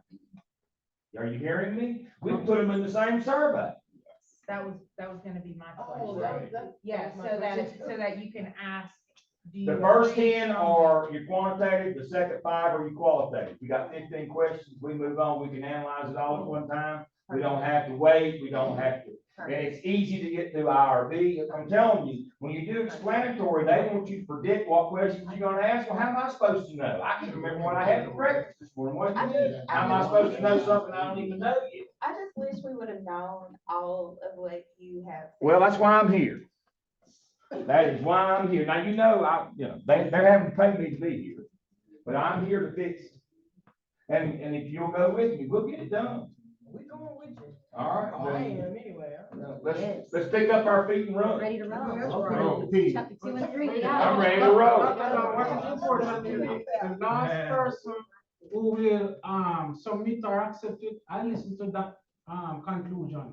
So because coming up is full on tug of war and because Well, I hate to pull this card out as well. How many of you came through me in the Mills program? What did we do in the Mills program? Exactly what we said we do, didn't Make we? sausages. Yes. You know, what they do with Jones sausage, they make sausage. What do we do in public school? We teach kids. We started from day one. We had the evidences laid out. Did anything ever change, even the least little bit? No, we knew exactly where we were gonna go. And I told you, I'd fight you, I'd get every one of you through, and I did. Now, I'll do the same thing here. We'll get, I don't care what, do you think that they can figure out some rule or policy that I'm not already ahead of them on, smarter than them about? I've done this for 30 years. Come on, Harvard grad. There's nothing that they're going to figure out that I'm not going to be able to figure out a way to beat it. Let's just go. Let's go. Let's go. This is a challenge. This is the whole idea is we'll figure out a way, that he can't get away at. It's never going to happen. It's never going to happen. We're going to find a way. We'll get it done. We just have to persevere and get on through. That's it. Now you can blame about him all you want to. I don't care. That's on the side. I'd like to watch. Just invite me. Let's get the work done. all about the work. Again, in public school, it's all about kids. On this, it's all about the work. Get the work done. We can do this. That's what we're here for this summer, is to get you ready to go. You have now seen all the content I have. I have nothing else. This is all I do. I don't have a book for you to read. I don't have any discussion boards for you to fill out. I sure don't have any tests. Thank you. All your content this summer for me is to work on your DIP. That's it. Get it ready to go. Get me something to read. You give me an age, not me that. I said that out loud. I was gonna say, I think you did the quiet part out loud. Now, you understand my grading is always binary. Did you learn binary last semester at least? What does binary mean? Either or, you two options. It's either pass or fail. You either get an A or an F. There's no in between. That's the way life is, folks. Either you succeed or you don't. So, my grading scale in every course I teach is you either make an A or you don't. You got enough to pass or you didn't. And that's on me. But I'm not the most boastful person, but I'll get you through. I'm telling you. Now, will I hurt your feelings along the way? I'll try. I said the quiet part out loud, didn't I? I'll try not to. But now I'm gonna tell you the truth. Y'all already figured that out. I'm gonna tell you how, if you work as good or, you should just written that in the crayon. You've been eating. Yeah, you may get the crayon train comment every now and then. But I will always tell you how to fix it. I will show you one from last night. And Dr. Jones, we're finishing up right now. I will show you one from last night. This is real now. See this one right here? So last night, let's see if it's got the string on it. So last night at 10:04 on Saturday night, I got an email from Sean that I talked to yesterday. That's what I was doing over there, wearing him out about where his stuff was at lunch yesterday. Attaches what I've done, fingers crossed. All right, so I got back to him in 41 minutes on Saturday night. I ran the turned in, I excluded the sources, got it down to 13. Won't worry about that now. Biggest issue, I've changed his margins, got it down to, and now he's 8 to 10 pages short. He was already, because he was numbering like his acknowledgement and his title page. I sent him an example, number it like Bertie did hers. Bertie's one of my Mills folks. Number it like she did. I suggest reviewing materials from 738 to add to your, in the areas of lit review and methodology to make up your 10. All right. 41 minutes. I told him what he needed to do to fix it. I changed his margins, saved him a few $100s on that. He's already gotten back to me today. He just simply edited some of the writing from his assignments in those two areas that I had him when I had him in class for those. And so he sent it back. Now, as soon as I get home today, I'll go over it again. And by tonight, we'll move on. That's how fast. I'll tell you what needs to be fixed. I'll tell you where it is. I'll send you something, and just like him. Instead, not only did I tell him what he needed to do, I sent him an example of what it will look like. Which I always keep asking for examples, so do you have any examples that you could? That's all I have. I have an example.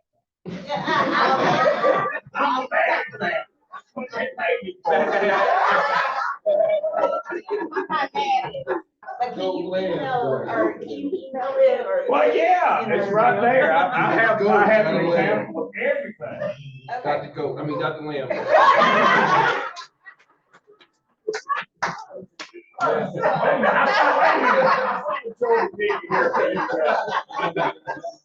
Got one on the shirt.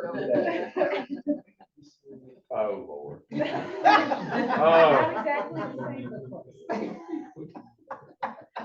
I will always tell you what needs to be fixed, and I will tell you exactly where you go to fix it, and what material you will access, or I will send that material to you, or I will send you an example.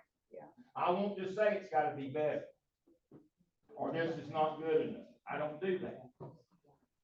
It has to be what it has to be. And I will make sure you get that. Now, for those of you who are with Dr. Jones, she's here and she's gonna take over now. I don't know how long break. For those who are, the rest of you were supposed to be with me today, well, I left y'all unsupervised, didn't I? That's a big risk leaving with me. But I'm done today, folks. I told you everything I know and some of the things I didn't. So I'm pretty much done. Now, give me about, oh, I gotta pick up groceries about 3. Give me till about 5 and I'll be back online again. So hold your questions till about 5 o'clock. Give me time to get home and get my groceries. I've ordered them. I gotta go pick them up. I gotta load all my stuff up. I gotta do the loadout. That's a Jackson Brown. Anybody know the loadout from Jackson Brown? We're running on it. No? This thing on? You don't have time to watch TV yet. Y'all just don't. Your music knowledge concerns me. Come on. So, Dr. Lamb, you just send us one position, that's from VIP. I think that'll Yes. give us Really a lot of, well, Even if it's just chapters 1 through 3. Yeah. I mean, this one may not be exactly, but I think it is. Better than this, Dr. Right. Anything. No, when I say that, I don't think there's been any significant changes in what you have to do since this group. So this is one that's finishing this summer right now. So this is Birdie, Kayla Barbary, and she goes by Birdie. Close. I just want to close that. So this is what look. Now this is Sean's. I don't want his. He's again. I told you some of them write in crayon. That'd be Sean's. That would be his. His is in crayon. All right. So there's your title page, your approval page, the acknowledgements. She's such a wonderful young lady. Yeah, please send it. See right here, she even said that I'm not a bad person. I made the acknowledgements. All right. So you notice that none of these pages are numbered. They are in Roman numerals. And then here's her abstract. And then here's her table of contents. And then page 1 starts your introduction. And that's actually 9 pages in. So that's a mistake that Sean made. He thought he got the count from the title page. So and he sent it was 100 pages. Well, it was only 91. And when I changed his margin from 1.5 inches where he fudged on one side to 1 inch, then it dropped another couple pages. So, the editor is going to do this stuff. So here it is. So this is what it looks like. Project purpose. Sorry, you're saying, Doc, are you saying that we shouldn't use like, bold headings? Right here, this is it. We shouldn't use those bold, huh? The margin, like the inches, left to right. No. He mentioned, previously in the, preliminary of his presentation that we shouldn't use bold headings nor numbers. Oh, no. No, when you're doing Qualtrics. Not in the Oh. CIP example. No. Yeah. That's a great question. My initial presentation today was, when you send me that document, I'm going to run it through the editor and make sure that it's clean and any editing marks. But you saw me, I'm going to copy and paste it straight into Qualtrics. And that cuts down on my errors. But if you bold and do a number and do all that stuff, it picks up all those editing marks. And then it just kills me when I try to run your statisticals at the end. All right, so, and this is what it looks like here and everything. She's got her theoretical framework. She's got her, and so Argyris double loop theory. Chris Argyris was a professor of mine again at Harvard. Dr. Argyris lived to 99, but anyway, how many have heard the theory of insanity? What's the theory of insanity? Doing the same thing over and over again. That's Argyris' double loop. That's where that came from. And so that's very important. And so here's, this is what hers looks like. And then, open-ended questions. Here's her. We were doing the on-track program in the high school down in Greer where she is, and Dr. Lamb, would we be able to put our names in the email like we did earlier so that you can send this to us? sure. 'Cause I've already got that one, so that's what I'll do now. That's why I had you do that, so I could send every time. I just send to both That groups. was just- it was just some people. So if you could put it as an example in the shell somewhere. or- I can do that. I see, I don't have access, so what I will Well, we do, can just put our emails, because I want to make sure we get this. everybody just email me and I'll send you some stuff. That's what I'm talking about. But you can see hers just, it's just like it's supposed to be here. She's a good writer too, so it's a good example. Dr. Lamb, can I just put my name in the email, please? Sure, just email me. Because I don't want it to be lost. Yeah, just email me. And so, but yeah, we ran all of her numbers. All right, so here's what let's go back here. I showed you the reason why we do that, and then there's that from there. And let's see if I got anything here. Here's what your default report's gonna look like when we run it right here. It's going, remember we talked about making sure your demographics or variables are vertical. So I can run a report for each of these right here. So that's what we got here is what was your current class? That's the way it's going to report that data. This number over here on the right where it says count, that's your mode. All right. And then effective, not that way there. Never, again, it gives you your mode just like that. And it gives us, your maximum, your standard deviation. Let me get this. I got to set this and I'll be right back. Hello? Yes, I need to make sure I get them my email, because every time we ask others, we never get examples.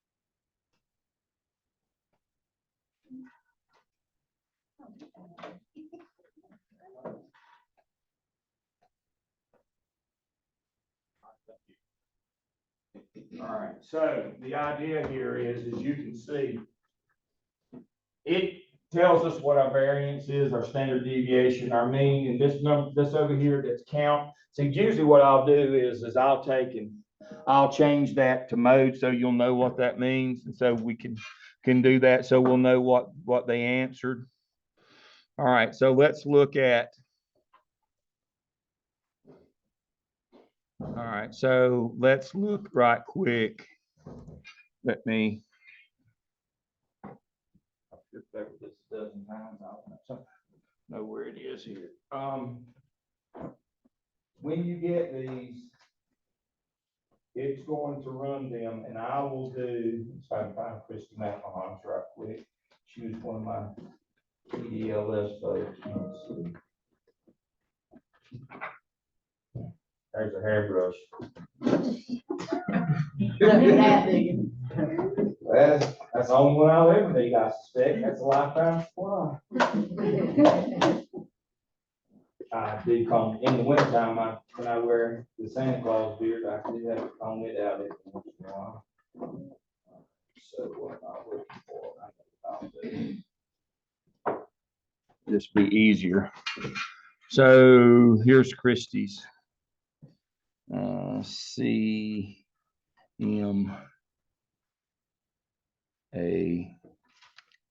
no MC CMC.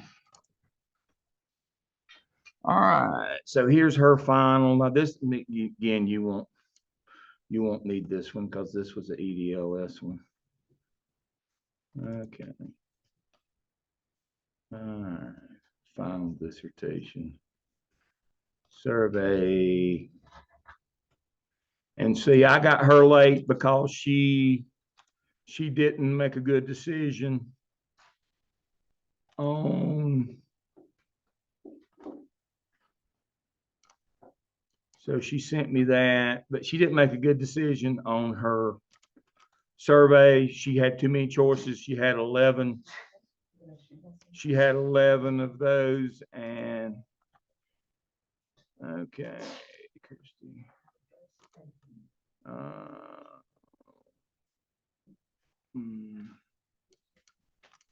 Default report. Quit that. Quit. Get out of the way. All right, default report. Let's see if we can find that. All right, so this is what I sent Richard. He's DIP, man. See, this is what it looked like. Again, current classification, freshman, sophomore. I can sort by those like this because it's this way. And then not at all, you know, he used a 4-point scale. And so I sent him his data. He said he was going to run it. So this is what it's going to look like. This is your mode. We've got all those things so we can run chi-square. And then let me go back one. I did all of Frank's. Quit it.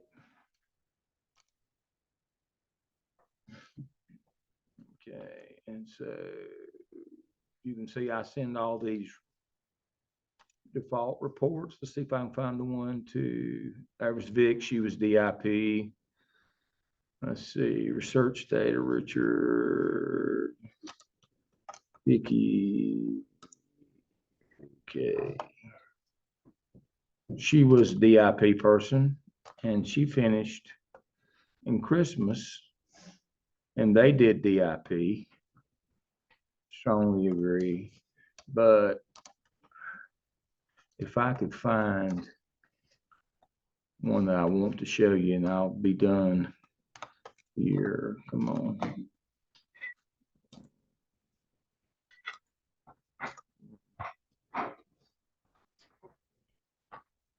Somebody hit the light so I can find this disc. I need y'all to see this one before we go. In terms of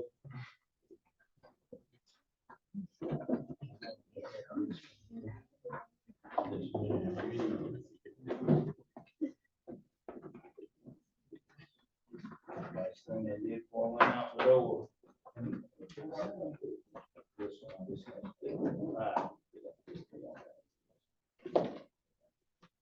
I think I have done this one recently enough that it'll work. Let's see what we get here. Okay. You can do it.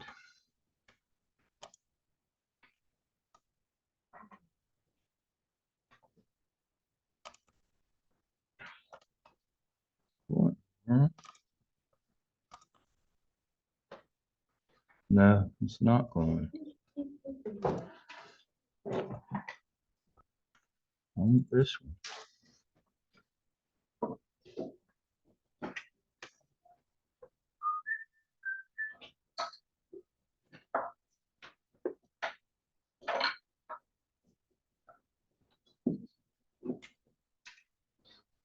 Aha. This is the magic disc. Here we go. All right, let's see. The magic disc. Here we go. Store and go.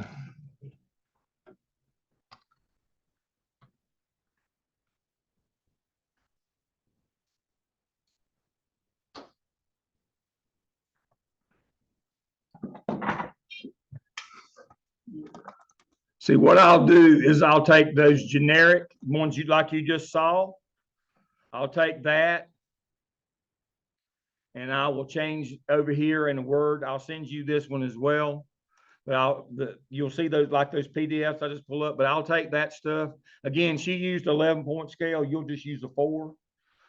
And then I did the expected value and the observed value again. She had 18 people who returned the survey. They had 11 possible choices. So the expected value was 1.636. And then the mode over here is the observed value. I ran it for her, and that one was significant at the 0.5 level. I will send you this. And I'm going to probably do this for each of you, no matter whether you're going to try to generalize beyond. And this is what you'll get. The ones that aren't significant, we can talk about them, but we can't generalize them beyond the organization that we're working with. But the reason why I run these, of course, this is the EDLS one. This is Christy McMahon. She's principal at Mountain View in Burke County. The reason why I do this, she had too many questions too, as you can see. So her return rate, that's why her return rate was so low, because she had how many questions? I'm already at 40 something. That's way too many. And then she did open-ended after that. So she did, as you said, she did convergent. But again, 10 and 5 is enough. 20 and 10 is going to be I won't let you go. I'm not her chair. I'm not the chair of EDLS, and they let her go here. But now I'm going to tell you right now, I'm not going to let you go past 20 and 10. You'll never get done. I'm not going to let you go past. I mean, you can, but again, because you can doesn't mean you should. 20 quantitative questions, 25 and 10 qualitative is the max. 10 and 5 are what I would prefer to see. You're not trying to change the world here. So again, and then I took the themes, and see right here, you notice this language from yesterday's presentation. What's that say? Acting as a qualitative researcher, I found the themes for her. And then you just start writing from there. It goes just that fast. Active quality, find common themes among 14 sponsors. So if we take and collect all of our data in Qualtrics, it's right there in narrative form on the open-ended. We just drop it right into whichever the programs that whether it's in vivo or write Sonnet and turn the AI off, or in this case, we're not using AI on this one. It's just sorting our themes. It won't hit an AI detector because it's not AI. It's not telling you what they mean. It's just telling you what they are. In vivo's done that for 20 years. And so then you'll have all of that. You'll have your themes, you'll have your responsive and your themes. So right here, describe from these 14. So there are the 14, and then it tells us right down here, right here it is. Common things can be identified as readiness, comfort level. Right here, that's it. And then you just start writing from right there. Again, here's the common themes on that one. Again, the only thing wrong, here's the responses she got, and here's what I generated using Write Sonnet. Turn the AI off. There you go. She only did 3 open-ended, thank God, but she did how many? 40 something. That's too many. That's why she only got 16 responses. Yeah, I use Chat Sonic on this. She did what? 45 questions? It's way too many. And that's why I can't get significance on them. She had too many questions and too many choices, too many options, and too few respondents. That is a recipe for not being able to define significance on a question. If you'll keep it low, if you'll keep your number of questions low and the response choices to these 4 right here, I can get you significance on every one of your questions, and you can talk about anything you want to. And that opens up page after page of narrative. But you're talking about pulling the rabbit out of the hat. Over half of her questions were not significant. We couldn't even talk about it. She had all that. I mean, if you can't see how good I had to be to get her through, it would have been easier to pass a camel through the eye of a needle. Oh, good Lord. And she walked on May the 4th, did she not? Not even going to happen. Now, again, it wasn't her fault, but the people let her do this. And then it was, we can't deal what we're gonna do. Who's this we? You got a mouse in your pocket? What are you talking about this we? But we got her through. All right. The point of the exercise is to get through it. Yep. Everybody got it? That's the point. Got it. We're not trying to change the world. Y'all don't remember, the Coca-Cola song from Yes, 1970, I'd love to yes. change the world. That you remember. You got, and this morning, who knows from this morning, so this is the final exam question, I'm going to read. From this morning's devotional, who is the famous American poet, James Marshall Hendrix? Oh, it's Jimi Hendrix. That's Jimi Hendrix. Yep. Your music knowledge is astoundingly bad. Well, But, we're from different areas. but here's the thing. If I say Rollies on TikTok, who said that? Did up now? If I say Rollies don't TikTok, who said that? Who doesn't take The famous poet Sean Carter.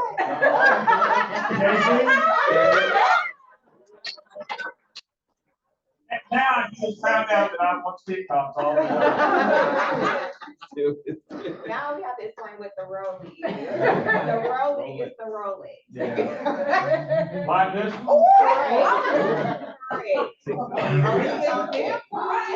Here we go. Exactly.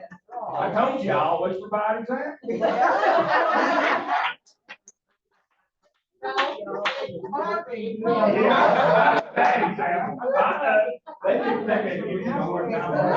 Here I am, old as I am, working this hard. I worked up a sweat all day long. Now, Dr. Lamb, don't you want to tell people that? I worked up a sweat today, but this is what we do, and we can do it. It's not a big deal. This is what we can do. The program changes are the program change. Stuff like that, I just, I can't tell you not to complain or do whatever you want to do. Do whatever you want to do, because that's what I do. But I want you to get through it. I'm serious. This is, my job is to get you through. I work for you. I don't work for them. I don't need their money. I work for you. Well, I said, I came this summer to work for you. I don't have to be here. Of course, if I wasn't here, my wife would be wearing me out doing something at the house. So maybe I do have to be here. But we're gonna do this. Yes. In politics, what's a reasonable time, if there is any, we could give to samplers to complete like a survey, like a reasonable. When you put it out, you wait 2 weeks and you send a follow-up if your return rate isn't good, and then I try to figure out some way to help you with your return rate. So give them at least 2 weeks. 2 weeks. 2 weeks. Yep, and you just watch your dashboard. Now, here's the trick. If you keep the number of questions low and the number of choices low, you don't have to have near as many returned to get significance, is what I'm telling you. Are you hearing me now? We don't need but about 15. If we follow the rules, no more than 15 questions, 10 quantitative, 5 qualitative, and we'd only give them 4 choices, whatever those, whether it's disagree or whatever, we only give them 4 choices. We only have to have 15 responses to get significance on each of our questions, and we're golden. And then the whole point of significance is we don't just say, well, here's what we found about your organization. We can talk about that group. We can write as much in chapter 4 and 5 as we want to. All of a sudden, instead of being, them being 5 pages long, we can write 100 in those if we want to. It opens the doors for the page length. These are tricks of the trade. The problem is if you shut yourself off with your methodology at 60, you got 65 and you got nothing else. And then you're just, you got nothing.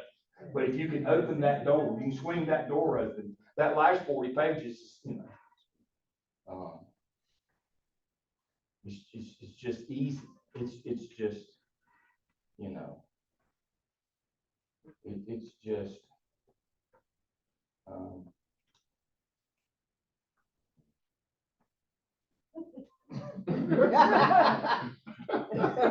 I'm trying to think of my reference. Now, I'm a West Coast rap guy, so I'm trying to think of, but now I'm a big Tupac fan. So you know, what's the famous lyric from California Love? We welcome everybody to the Wild Wild West. There we go. So if you know that one, you understand the reference here, but, that's what it is. Everything's changing. You are inventing the game here. That was the whole notion of Tupac, is he invented the game. I mean, it was no longer what was going on in the East Coast. He invented West Coast rap. That's what we're doing here. We're making it up as we go. They can't tell us we're wrong because we're making it up as we go. And so the group that's finishing this time, they sailed right through. They're doing fine. The group that I had finished before them, when was Brad's group? Was that in December? Brad and Vic and that group? They all finished on time, all of them. My group, I think I've got one because of, but it's a personal thing. Her mom taking care of her. I think I've got one that's not going to try. But the other 7, I told you, that's the 5th one you just saw that came in last night of them. We're going to finish this summer with them. We've already scheduled theirs. Joe was here yesterday. Sean, Bertie, as I said, I won't send you Bertie's example. Hers is great. She's a really good writer. Again, she came from Melsburg, and we taught her APA and Mels. And so, but again, I'm not worried about if they change the rules again tomorrow. I mean, you can't change the rules of calculus and statistics and methodology. I mean, Cresswell wrote the book on that, and Southbound, those people, we can't change that, and that's all we have to worry about. As long as we do what we're supposed to do on those things, we're golden. Not a big deal. All right. I told you everything I know, and some things I didn't. I just guessed that. Thank you. I appreciate you being here today. It's break time. Please get more food. Don't make me take that home. Take a break. My group will start.